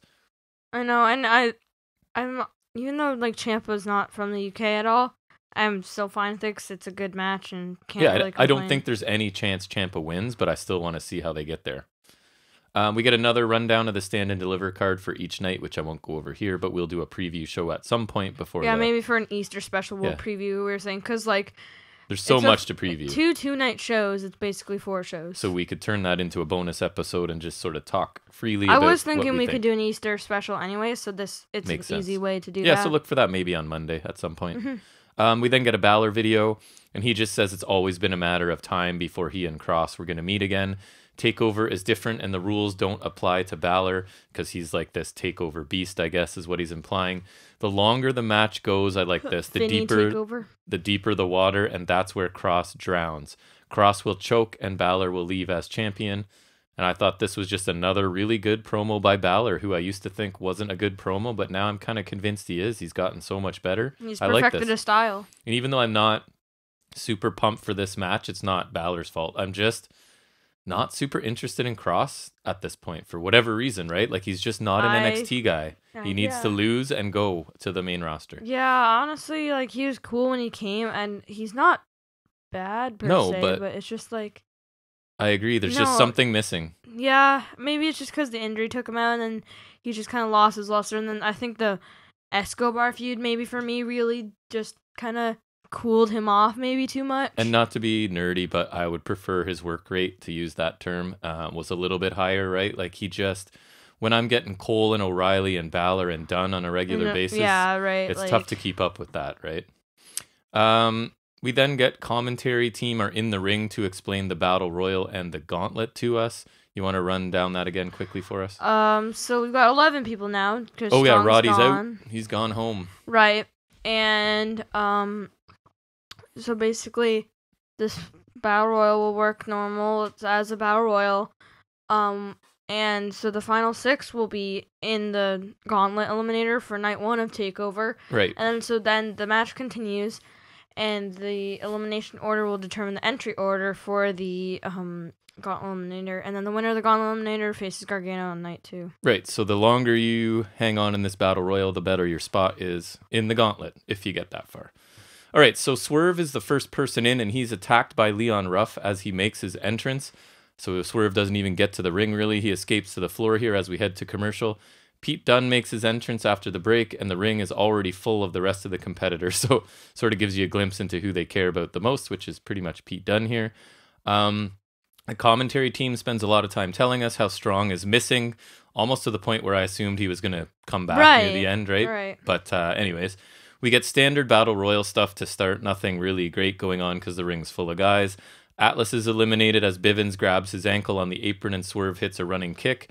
Rust is eliminated by Ruff with a backdrop and Swerve, who sort of Irish whipped him into it. Theory is eliminated by his own... I thought it was the other way around. I think Swerve backdropped him. Or I don't know, it doesn't matter. I can't remember. Anyways, Theory is eliminated by his own stupidity after doing the feet don't touch the floor thing. So he realizes he's safe because his feet didn't touch the floor. And then he's like, I got it. And he kips up. And then as soon as his feet touch the floor, he's eliminated. So... Right, 'cause like, oh, I didn't get eliminated, so I'm permanently safe until I get back in the ring. I guess that's his logic. There's a lack of logic, I would suggest. But anyways, he's out. Action picks up now that there's a little more room to operate. Kushida and Dunn face off and exchange forearms. Loomis is just standing there in the corner watching, doing his stalker thing. Because he's dumb. Kushida and Dunn both get eliminated. Surprise, surprise. Who didn't see this coming? As Kushida attempts the hoverboard lock and they sort of fall over the ropes. Shocking. As we head into a commercial. So obviously they are out of this match and will be facing off against each other at Which Stand is and announced Deliver. later, I think. Yes, I think it is too. So the final 6 pair off and it's back to basic stuff for a little bit. Gargano's now at commentary complaining about Regal. Grimes is on the floor and Loomis still just stands there in the corner. Reed eliminates Swerve and Ruff at the same time, I think. And then all 3 the remaining... Yeah, because they're the first 2, I think. Right. All 3 of the remaining people team up to eliminate Bronson Reed. Grimes then offers money to Loomis and Knight as they're sort of the final 3. Grimes gets slapped, throws his money... Which I thought it was weird that Knight attacked him because they were aligned a bit. I thought so, right? A little bit when he's at first. He gets slapped, throws his money, and is then thrown over the top rope. And we have Knight and Loomis as the final 2. Loomis is in control with punches and a backdrop. Knight low bridges, but it's through the middle rope. But he pulls Loomis over the top, and Knight wins the Battle Royal. What did you think?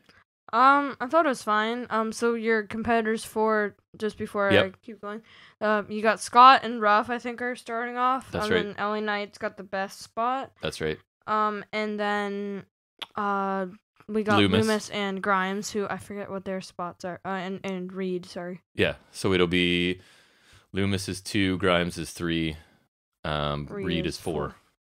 No, Reed is 3rd. Grimes is 4. Because all 3 guys threw out. 3 people threw out Reed. Oh. So Reed was the 4th one out, and then it was Grimes. No, I mean, like, I'm talking about the order. Oh, okay. For the match. Oh, right. Okay.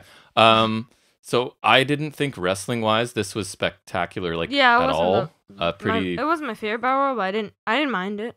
The beginning was predictable just because it was so full of people, right? There's not much room. It picked up a little bit once they got down in numbers, but there really wasn't anything memorable. It did an okay job of furthering stories, right? You got the Dunn and Kushida is furthered. Leon Ruff and Swerve had issues. So that kind of stuff was happening, but it was nothing spectacular, I didn't think. We then have LA Knight. He goes to the commentary table and gets in Gargano's face. Io's music hits and she comes out again and grabs a mic. She's yelling angrily in Japanese, which I loved. And Gonzalez comes out, is held back by officials. And then the entire women's locker room is sort of out there trying to get in between these two as well. Io kills a bunch of jobbers and hits a big leap onto a pile of people to end the show, basically, I thought. Yeah. Right? What did you think of the whole show? I thought the show was good, pretty good from a promo standpoint, because there's some cool packages and promos, Prime Target included. Matches were fine, but none really impressed me or stood out. I would give this a B, because I thought it was a perfectly fine show, but nothing really worth seeking out. So I liked it a little more than you, and even though through my description of it, it didn't sound like I liked it, but I actually did think this was an excellent go-home episode. I enjoyed pretty much all of the in-ring action. I don't think anything was amazing, but I liked it all. And the vast majority of everything else was good too. I thought it did a really good job of adding interest to the pay-per-view. And they focused on Gonzalez and Io, right? A lot here, just sprinkling it throughout the show. I thought significantly more than they did Balor and Cross, right? It seems to be getting a bit more attention. There was a lot going on in this show, but the pace still felt good, and it was never moving too quickly for me. I thought the opener was pretty strong. Escobar Breeze match was good, despite some issues with Breeze getting a lot. Stark Gonzalez match was good. The Prime Target I liked, and many other segments were really brief, but I helped build matches for Stand and Deliver. I really enjoyed this episode. I'm actually going to give it an A-, which is me saying I liked it better than AEW on the final week of the AEW award. Right? You're looking shocked at me. Really? Yeah, I like this a little bit better, I think. I'm definitely looking forward to 2 days of TakeOver, and I thought this show just got me ready for it. I quite enjoyed it, actually. Nice. Surprised, eh? That's about the most we disagreed on a show. An A- to a B. Right? I think so. Maybe B- something. I don't remember exactly, but All right, well, let's move into our next segment, which is where we look at any other sort of random wrestling stuff we feel like, and that is in our Any Other Wrestling Business.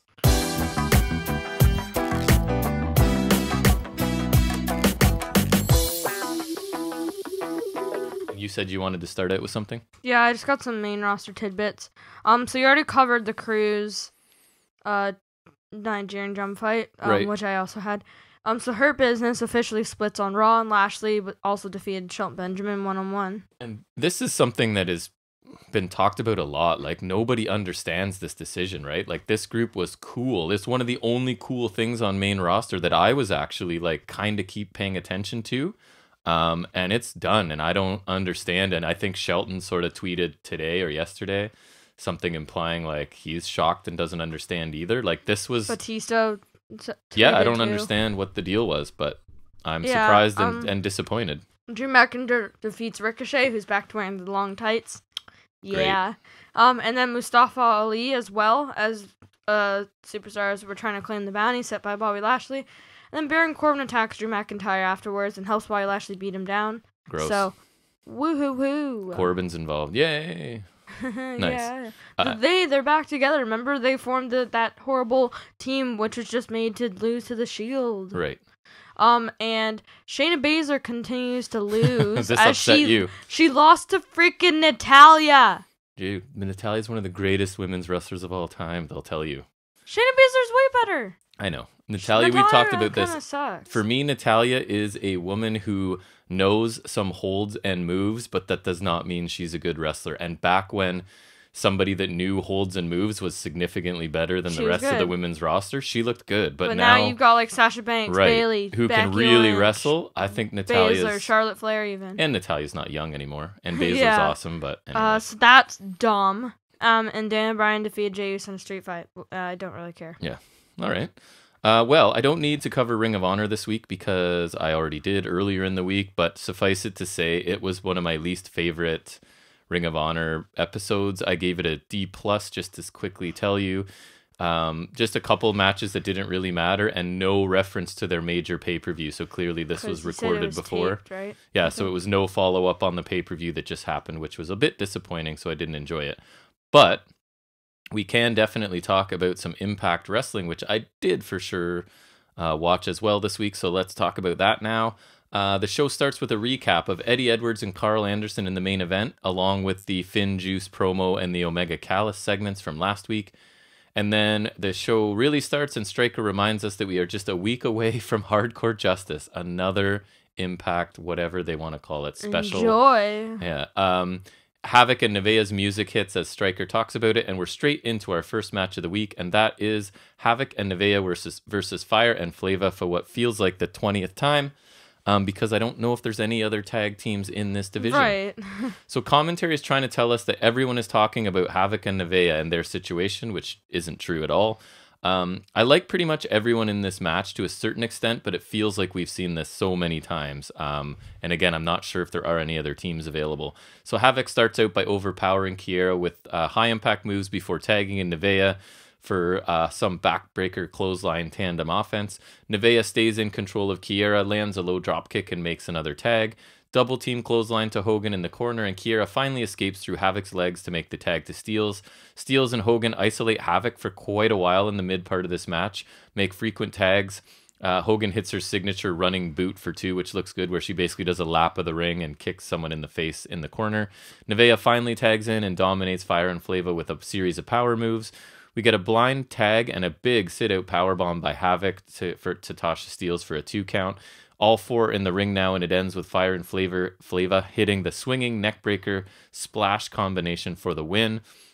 Havoc and Nevaeh linger in the ring as the champs leave. Havoc is apologizing for taking the pinfall. Nevaeh accepts the apology. They both do the thing where they sort of put their foreheads together. And as they do, Havoc turns to walk away. Nevaeh attacks her while screaming that Havoc is the weak link in this team. That basically the idea was Nevaeh was blaming herself for their losses and now has turned heel and realized that it's Havoc's fault and not hers. So I actually enjoyed this match despite having seen this combination so many times. The heel turn by Nevaeh was decent too, and at least gives 2 mid-card knockouts a decent storyline that isn't focused on comedy. James Storm is then shown backstage talking to Gia. She congratulates him on his 1,000th match on Impact that's coming up later on this show. He says that despite having 1,000 matches at Impact, he wasn't supposed to have one. And then he goes on sort of emotionally talk about Bob Ryder, who worked for Impact. He recently deceased, I think, a couple months ago. That basically Bob Ryder was really a champion for him and Chris Harris and kept telling TNA to put Storm and Harris on TV, and that's how they got their shot, because apparently Bob was the only one that saw something in them and pushed for them to get on TV. So it was sort of a nice tribute to him. He expects Young to bring it tonight and to bring other people too. And so Storm announces that he has a group of his own, and Sabin and Jake something show up and to support him, and then surprise James Storm with the arrival of his former tag team partner Chris Harris in a surprise return to Impact.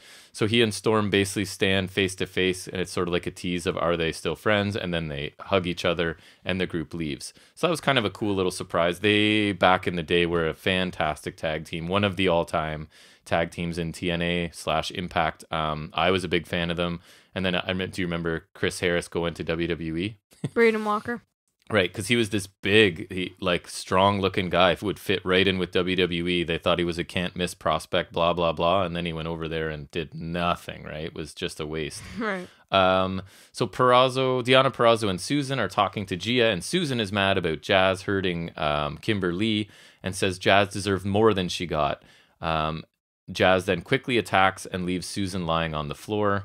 And I don't know where Deonna Purrazzo went, but she had no part of the beatdown. As soon as Jazz attacked Susan, Deonna just disappeared and was gone and had nothing to do with the rest of this. So I don't know. She's mad about Kimberly being attacked, but she'll leave Susan. I just like her escaping this mid-card nonsense that's going on beneath her. But anyways, I don't know if it'll ever be explained or if it was just I wasn't supposed to notice, but she was just gone.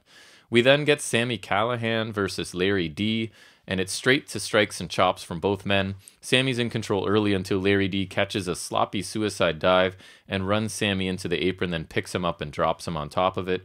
More action outside with big forearm shots from Larry taking Sami down, a slap exchange and a discus forearm by Larry. Running splash by Larry for a 2 count. Sudden Death Valley driver by Sami for a 2 count. There's a battle on the apron leading to a draping pile driver, and Sami gets the win. AC attacks Sami, hits a side slam as the commentators wonder where Trey is, since last week Sami helped Trey when he got attacked, but Trey is nowhere to be seen when Sami is getting attacked here.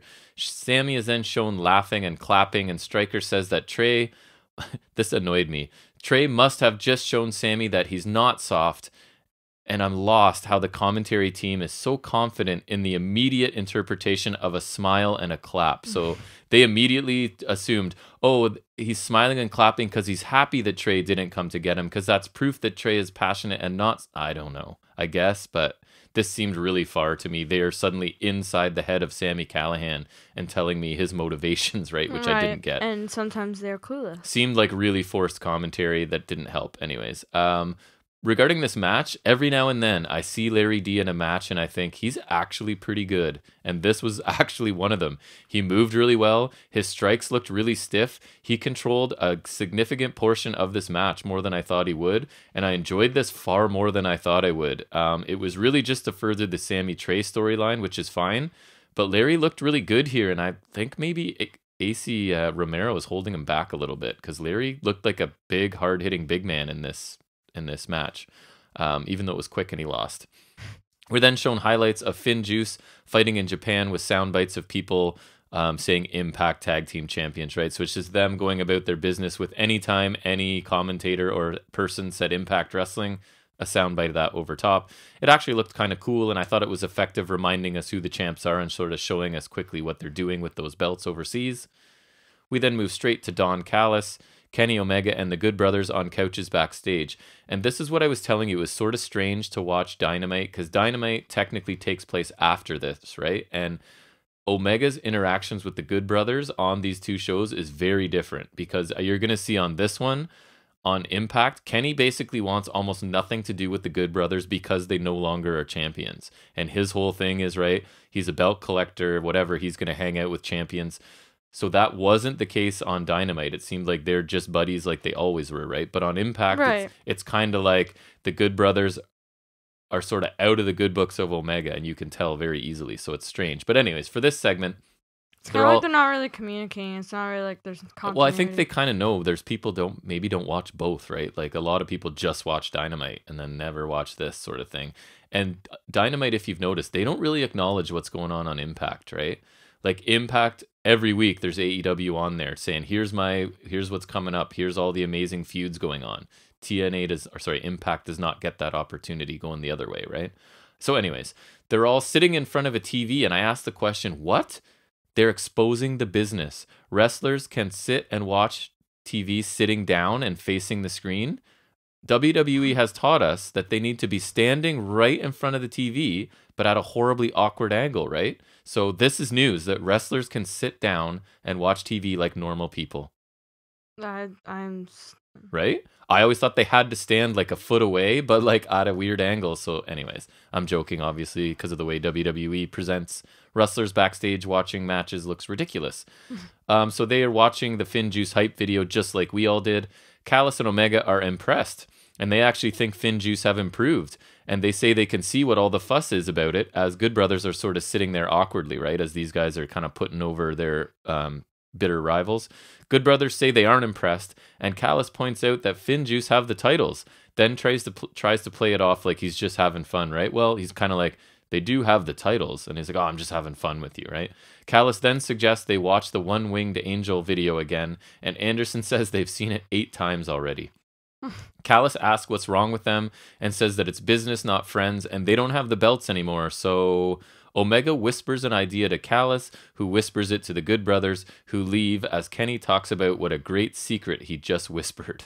I like this segment. Kenny and Callis are increasingly cold to the Good Brothers since they lost the titles, and for a guy whose entire gimmick is collecting championships, it makes sense to me that he'd want other people to be right. He only wants to hang around you when you're carrying championship, and if you're not, he's kind of less interested in you. So the combination of Omega and Callis being jerks, and the fact that it's the target of their jerkiness is the Good Brothers, who I can't stand. And the Good Brothers can't really do anything about it because it's Kenny Omega and Don Callis. It's working for me. I find it amusing so far. Sami Callihan finds Trey backstage and says he's not there to fight him, right? Because obviously Trey's instincts, these two are not friends and have sort of a feud going. So Trey's ready to defend himself, basically, and Sami says, I'm not here to hurt you, and he wants to talk to him. So Sami says that he helped Trey last week, but Trey didn't return the favor this week when he was getting beaten down. They then yell over top of each other really awkwardly that I didn't enjoy, and then Sami talks about passion again, and Trey gets mad.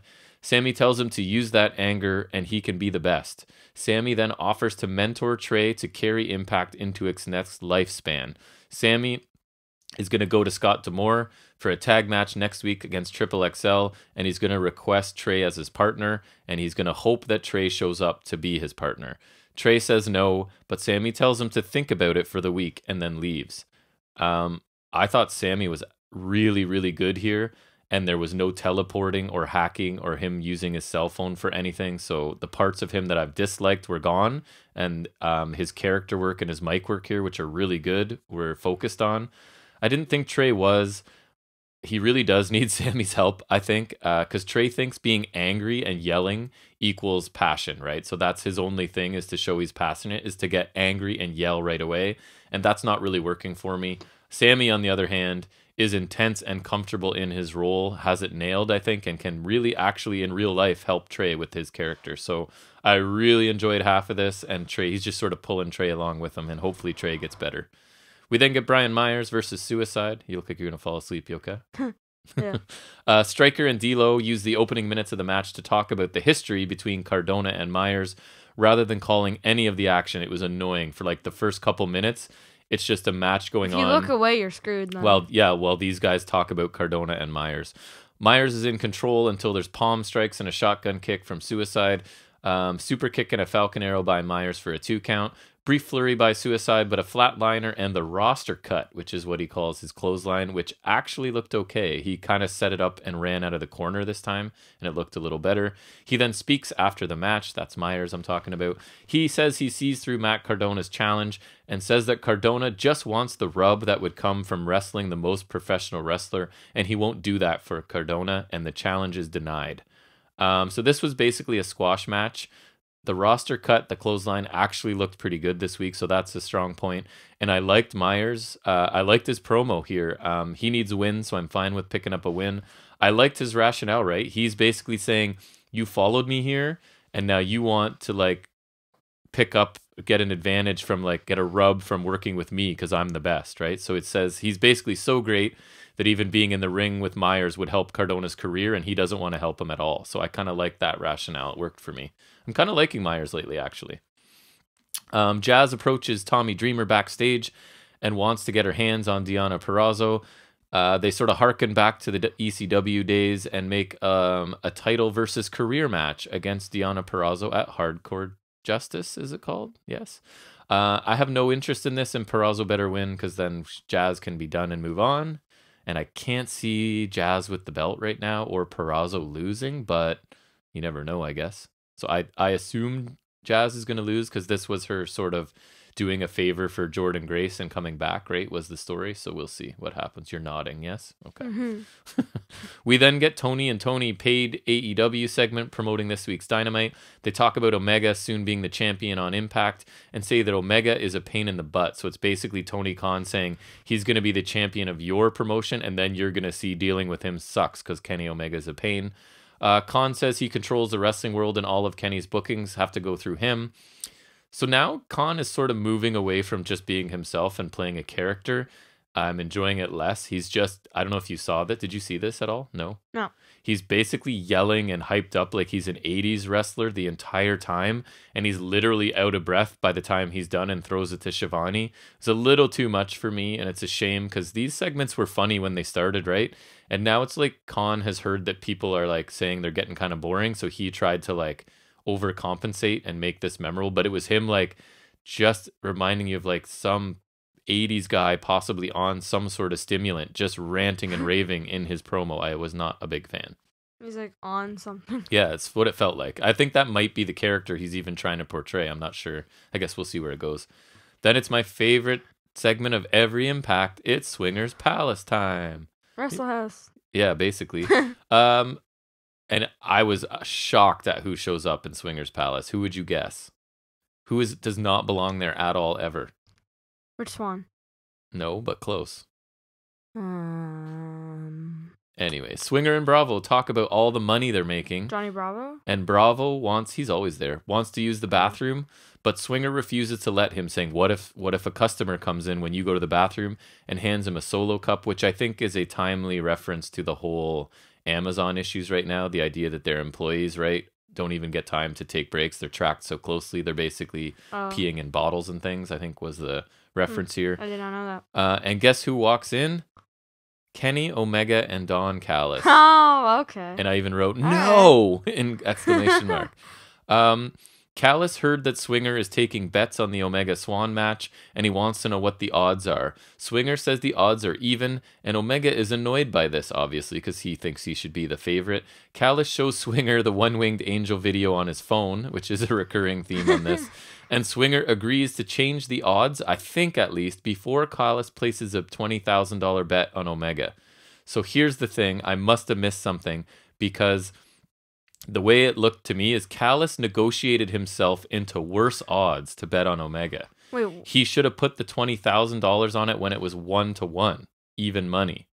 So he sort of talked Swinger into putting the odds. Oh, right, because if Omega's the favorite, he gets less money. So he should have said, oh no, Omega sucks. So either I missed something and it wasn't that Swinger changed the odds, it's that Callis thinks he should have, and that Callis still bet on the 1-1, or it completely makes no sense, and Callis talked him into worse odds and then bet on those worse odds. So I'm confused greatly. Are you really going to try to figure out an Impact storyline? No, I'm not. But anyways, again, it was Swingers Palace, which is always awful. I don't want to see any major stars in here. This is for like the low card talent to get a quick laugh in. People who are usually there. Not for your main event, soon to be multiple champion. Anyways, I was not a fan, obviously. We then get the match I was looking forward to most, which is TJP and Josh Alexander versus Ace Austin and Madman Fulton. And Alexander and Fulton start out. Austin is in briefly, but he tags out to avoid Alexander. He didn't really want to get in there with a fresh Alexander, so he looks to weasel out quickly. Fulton at one point uses his hair to whip Alexander in the face to sort of stop momentum, which was like Belair. Interesting. Yeah, but it was more of him just sort of whipping his head back and forth. Oh, okay. Austin continues near the beginning to try and get away from wrestling Alexander. Alexander and TJP briefly have an argument before TJP tags himself in. Austin takes control of TJP with a nice kick after TJP does his corner headstand. Fulton and Ace hit a nice flurry to TJP for a near fall. Alexander and Fulton end up in the ring and exchange power moves until TJP comes in to ruin a double team attempt by the heels. The finish comes when Alexander accidentally catches TJP with a corner splash, and they maybe try to explain that Fulton pulled TJP in front of him. We're not quite sure. Austin hits a kick and a head stomp for a 2 count.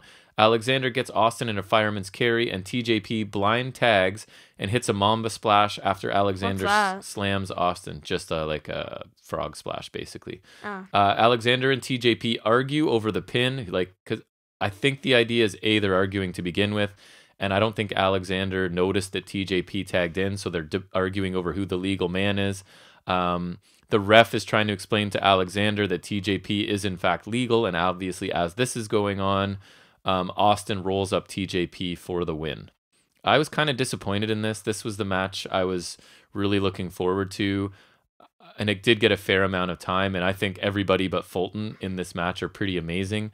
Yet it felt kind of slow and a little bit disjointed to me for a lot of it, and then confusing and kind of convoluted at the end with the people not knowing who was legal and the ref having to explain it, and that leading to a roll-up, a distraction roll-up, basically. I wasn't a fan of this. I just want them to get Fulton out of the way and allow the other 3 to wrestle in different combinations and triple threats. Even if it's been done before, could do it again. So kind of disappointing, a match I was looking forward to.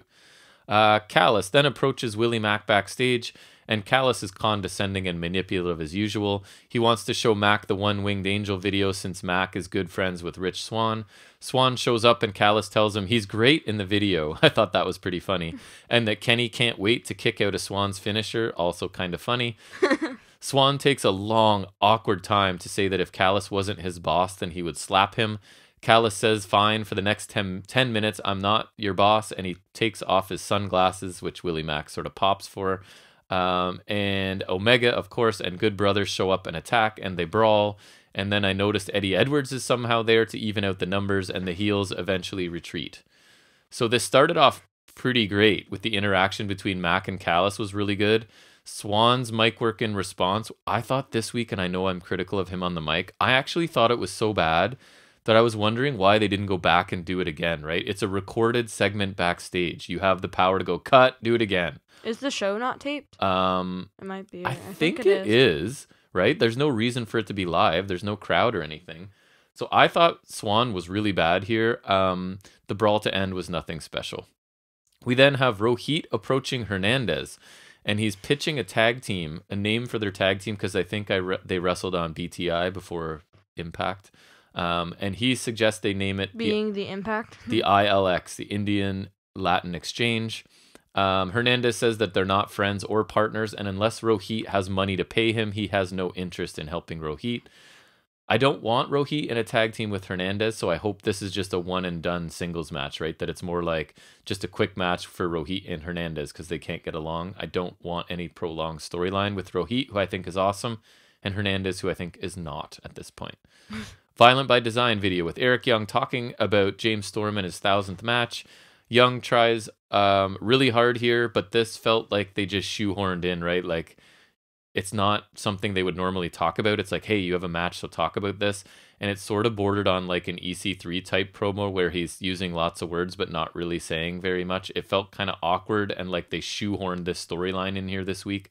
So I normally have liked Violent by Design stuff, but this was among my least favorite. Felt kind of forced and didn't fit. But anyways, Tommy Dreamer then has a meeting for Hardcore Justice with a whole bunch of people backstage, a whole bunch of the wrestlers. He announces the title versus career match with Purrazzo and Jazz. He then speaks to Susan and is clearly trying to draw out the Su Yung character, leading me to believe that she may appear at Hardcore Justice, which would kind of make sense, I guess, right, with her character. But Deanna calls Susan away from off stage somewhere and they leave. Dreamer announces a knockout scramble match that will decide the number 1 contender for Rebellion. All weapons will be legal, which makes Rosemary and Havoc happy, but obviously upsets Tennille and Caleb with a K, who will go above Tommy Dreamer's head to fix this. Alicia talks to Dreamer, and she wants the rules explained because she doesn't understand. And Dreamer tries to find someone else to do it to end the segment, which I liked. It was Dreamer like not wanting to talk to Alicia, basically, and trying to find someone else to explain this to her. It could be a fun match, right? Lots of different women, lots of weapons. I do like the tease of Su Yung returning because Susan has just been a dud this whole time. That character has done absolutely nothing. And Su Yung and what's the other one she does? Susie are both kind of interesting, right? But Susan's not been good. This segment was fine. It continues to be my favorite role for Dreamer in quite some time. I like this role he's been playing lately. Almost done, buddy. You're struggling over there, eh? Yeah. Stryker and D'Lo run down Hardcore Justice and next week's show basically quickly. Then we get the main event, which is James Storm in his 1000th Impact match versus Eric Young. The match started out really slowly, but the pace built closer to the end. We get an Eye of the Storm for a near fall near the end, top rope elbow drop by Young for a near fall, super kick by Young for a near fall, a strike exchange with a lung blower by Storm. But Diener gets onto the apron for a distraction. They brawl outside as Eric Young goes for his mask, because remember, he's used the mask as a weapon several times to cheat. But Chris Harris stops him with a punch and sends Young back into the ring, where he's hit with the closing time super kick, and James Storm picks up the win in, surprise, surprise, in his 1000th Impact match. I enjoyed the second half of the match, but could have lived without all of the chaos leading to the not very clean win by Storm. I guess it gives Storm a win and somewhat protects the heel faction, that there seems to be more focus on Violent by Design than James Storm. So it kind of makes sense, I guess, that he doesn't get a clean win here. But overall, a okay match. The second half was pretty good. These two guys know each other really well, right? So lots of comfort working together. And it was a pretty good match. A decent main event for this show. Overall, I thought this was a pretty good show. I liked the opener knockouts tag match. I liked the Callahan-Larry D match much more than I should have. And the main event was pretty good as well. TJP Alexander versus Fulton and Austin disappointed me. Segments were decent as well. Callahan and Callis's performance really stood out to me, while Trey's and Swan's weren't very good. And unfortunately, those were like each half of the same segments, you know what I mean? So it kind of takes away from each segment a little bit. Havoc and Nevaeh breakup was good, and the matches made for Hardcore Justice could be fun, but it just felt like another B show, and I'm sorry for being predictable in my grading of the show, but I really just try to be honest, and this was another like good but not great episode of Impact, which it seems to pretty much be every week, right? I'm never like super in love with it, but I never feel like it wasted my time, and I'm angry either, which might lead to not the most interesting reviews, because I'm always like, yeah, it was pretty good, but it wasn't great. But that's just me being honest. So another B show from Impact this week, and that takes us to Pro Wrestling Rewind, number 7. A Pro Wrestling Rewind number 7. That's kind of a special one for us. Yeah, so we got Pentagon Jr. versus Sami Callihan, Mexican Deathmatch from Impact Wrestling, August 23rd, 2018. But actually, I think it was August 12th, 2018. Yeah, because we were there for the tapings, right? Which is why it's your anniversary. Oh, right. Oh, my God. Yes, it was my wife and I, our anniversary. And so watching back at this, we're front row. We are front row with signs. And I guess you should tell them the match before I ramble on. Yeah, I did. It's, you did? Yeah, Penta and Callihan, the Mexican death match. Penta's a face here, so that's kind of weird. And so Penta actually, I had like a big Sarah Miedo sign, and so he actually held that like right to the camera. So this match, as well, as we always say, if you want to pause it here, find this match. It is on YouTube. It's the Mexican Death Match, Penta and Sami Callihan.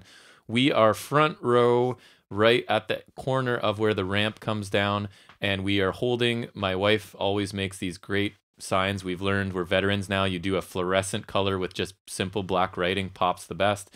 So you'll see, what is it? Fluorescent yellow sign. Neon green. Green. I am colorblind. Those are a couple of my Color issues. Deficient. So, yes, Penta on his introduction takes our sign and actually holds it up. You can see us there throughout this match. That's my iPad background before my iPad just deteriorated. So it made me laugh to realize that adding my anniversary adds to it. So I took my wife, who's not a wrestling fan, my 11-year-old son, and my 8-year-old son to a Mexican death match.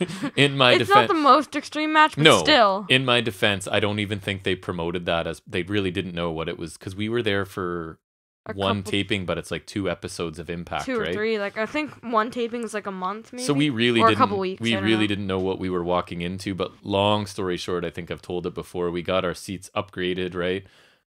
Or I think we just got our seats like that was the first time we got upgraded to the VIP. This was the second time? Yeah, we just got good seats. And then we met some wrestlers after because we've, long story short, Tessa Blanchard and Brian Cage. We've sort of got a connection now with an employee at Impact Wrestling who sort of helped us out and got us to meet Tessa and Brian Cage after this show. I think we saw Tessa win the women's title. Right? Yeah, we did actually. So yeah, this match holds a spot for us because we were actually there it was held in a nightclub in Toronto actually, which was part of the first time we went. I couldn't find out even if you were allowed to go because I couldn't find out if it was an all ages show.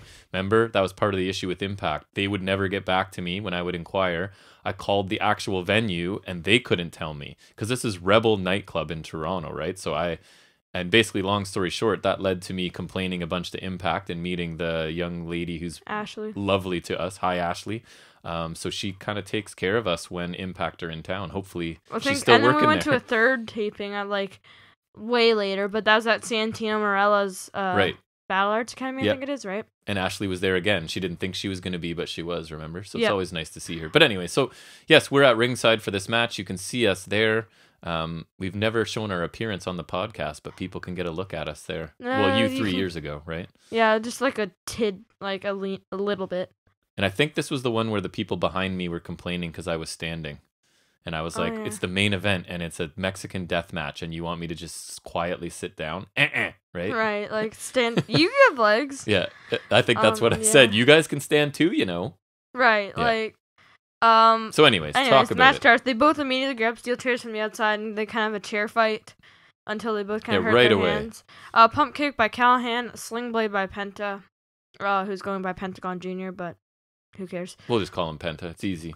Corner overhand chop by Penta. He kind of exposes Callahan's vest, and does it again. Callahan asks for another and gets it. And basically, one of the things with the Mexican death match is there are various piñatas all over the place, and they each contain weapons inside, so it's a bit of a mystery until they're opened. Yep. And Penta grabs a chair and sets up a couple chairs in the ring, and hits So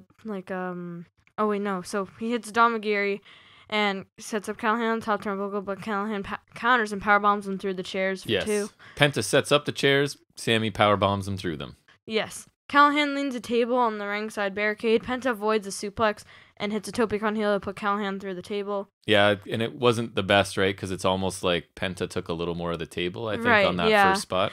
Super kick by Penta post-commercial break. Penta throws a piñata at Callahan and hits another super kick. Pulls out a staple gun in the piñata, staples Callahan in the arms and balls.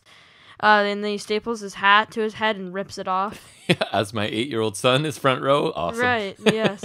The kind of jump parenting. Over back stabber by Penta for 2. He grabs another piñata, he's got a razor. Callahan avoids it with a low blow, the groin claw, they call it. Yeah, the groin claw, that's right. Yeah, and he leans another table on the barricade. A roundhouse by Penta. Callahan chucks a trash can at Penta and then pulls out a baseball bat out of the piñata. Yep. He puts the trash can at Penta's head and just whacks him with it. It looked pretty good. With the bat. Yep. Trash can kind of headbutt with Penta and he hits a running Death Valley driver through the set up table. Pretty crazy. For 2, because this is False Count Anywhere. Right. Penta dumps out Legos from a piñata. Yeah, another Lego reference. Callahan avoids a package pile driver and throws some of the Lego at Penta's face. Right. It probably doesn't hurt that much, but it's still funny. And then he hits a package pile driver of his own on the Lego for 2. A low blow and a package pile driver by Penta for 2 on the Lego. Penta brings in another table and an avalanche pile driver through the table for the win by Callahan. Yeah, this match was crazy, right? And it was like a 15-minute sprint spot fest. It was cool to see it again because when we were there, a lot of the action was on the floor and it was around the other side and we couldn't really see what was going on, and they don't have a screen in this. It's a very small venue. It looked amazing on TV, but the venue's actually super tiny. So it was nice to see because some of those spots, right, we really didn't get to see it because none of them happened right in front of us. They were all around the other side. Both men did a great job, and both of them have really good charisma, right, and character work, and it added to this whole feud. I think we were pretty lucky just to sort of by fluke be at these tapings, right? Because it was kind of, we didn't know what we were going to get. We just were like, oh, there's wrestling in Toronto. Let's go see it, right? We got to see some pretty cool Impact action, and that our sign was prominently displayed. We got to meet like John Morrison, Rich Swann. Yep. Cage. Moose. Blanchard Moose. I think we met Matt Sydal too. We did. Yeah, we saw Falaba. We didn't talk to him because he was wandering around beforehand, right? Oh, yeah, right. But we got Moose. We got some free T-shirts, right? Oh, yeah. And we went like a bunch of people. They took care of us really well. It was very fun.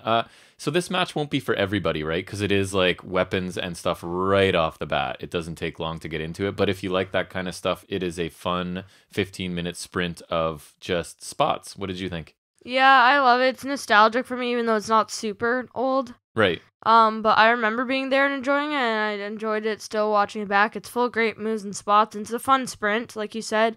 It is better watching on TV when you can see everything. I would give it an A, because it's really good TV. So for me, I always have to look at the company, right? So this is Impact Wrestling. This is a TV match. I would agree. Right. They used to have a great roster. I would give this an A-. Would I give this an A- if it were an AEW pay-per-view? Probably not. But I try and look at what I'm grading, right? So I would give this an A- Impact TV match. Impact used to have such a good roster. They used to have Tessa. They used to have Valkyrie, Cage, Sydal, Penta, we Phoenix. happened to catch it when it was stacked, right? It was I know, that was like shows. the perfect time to go, honestly. Even your mom had to admit, like, it's fun to go live. Yeah, that was a good time to go, honestly. I remember it was really good. Like, I think 2018, maybe 2019 were really good years. So let's get everyone vaccinated so we can get back to some live wrestling. I miss it. Yes. But yeah, very fun match to go back and watch for us. So if you check it out and you have any thoughts, anyone that wants to leave a comment, you'll see us there at ringside with that fluorescent sign. Yes. All right. So that's going to take us into our final segment every week. And that's where Jack's going to talk to us a little bit about what's new in the world of wrestling figures. And that is Figuring It Out with Jack. Yeah, slow week. That's okay. So Jeff Hardy and Triple H Elite 2-packs back on back order. Or no, but not back. It's on back order after it was, I think, in stock for a bit. Right. It seems to be popular.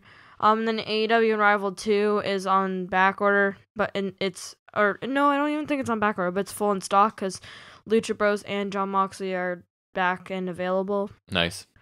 So, if you want that, yeah. You do, I know that. I already have Lucha Bros. I know. You'd take more. Yeah. True. That's what Series 6 is. Yeah. Yeah, that's it. Well, that was very brief. Yeah. Well, that's going to take us to the end of episode 37. We're under 2.5 hours, buddy. That's a short episode for us. But again, thank you for joining us. If you would like to send us any feedback, you can reach us at fnswrestling@gmail.com or fns_wrestling_podcast on Instagram. We'd love to hear from anybody. And yeah, I would say look for a bonus episode. Probably an NXT/WrestleMania preview. Look for that maybe on a Monday. Maybe a WrestleMania week preview. Yeah, and then we'll be back next week with who knows what, because there's so much wrestling going on. If we get some time to talk about things, we will definitely sit down and do that. So just keep an eye out. If you follow us or subscribe or whatever, you'll get those notifications and you'll know when we publish stuff. So please feel free to check back. We really appreciate any time that any of you spend with us each week, and we look forward to seeing you back here again next time. And until then, take care. Each week.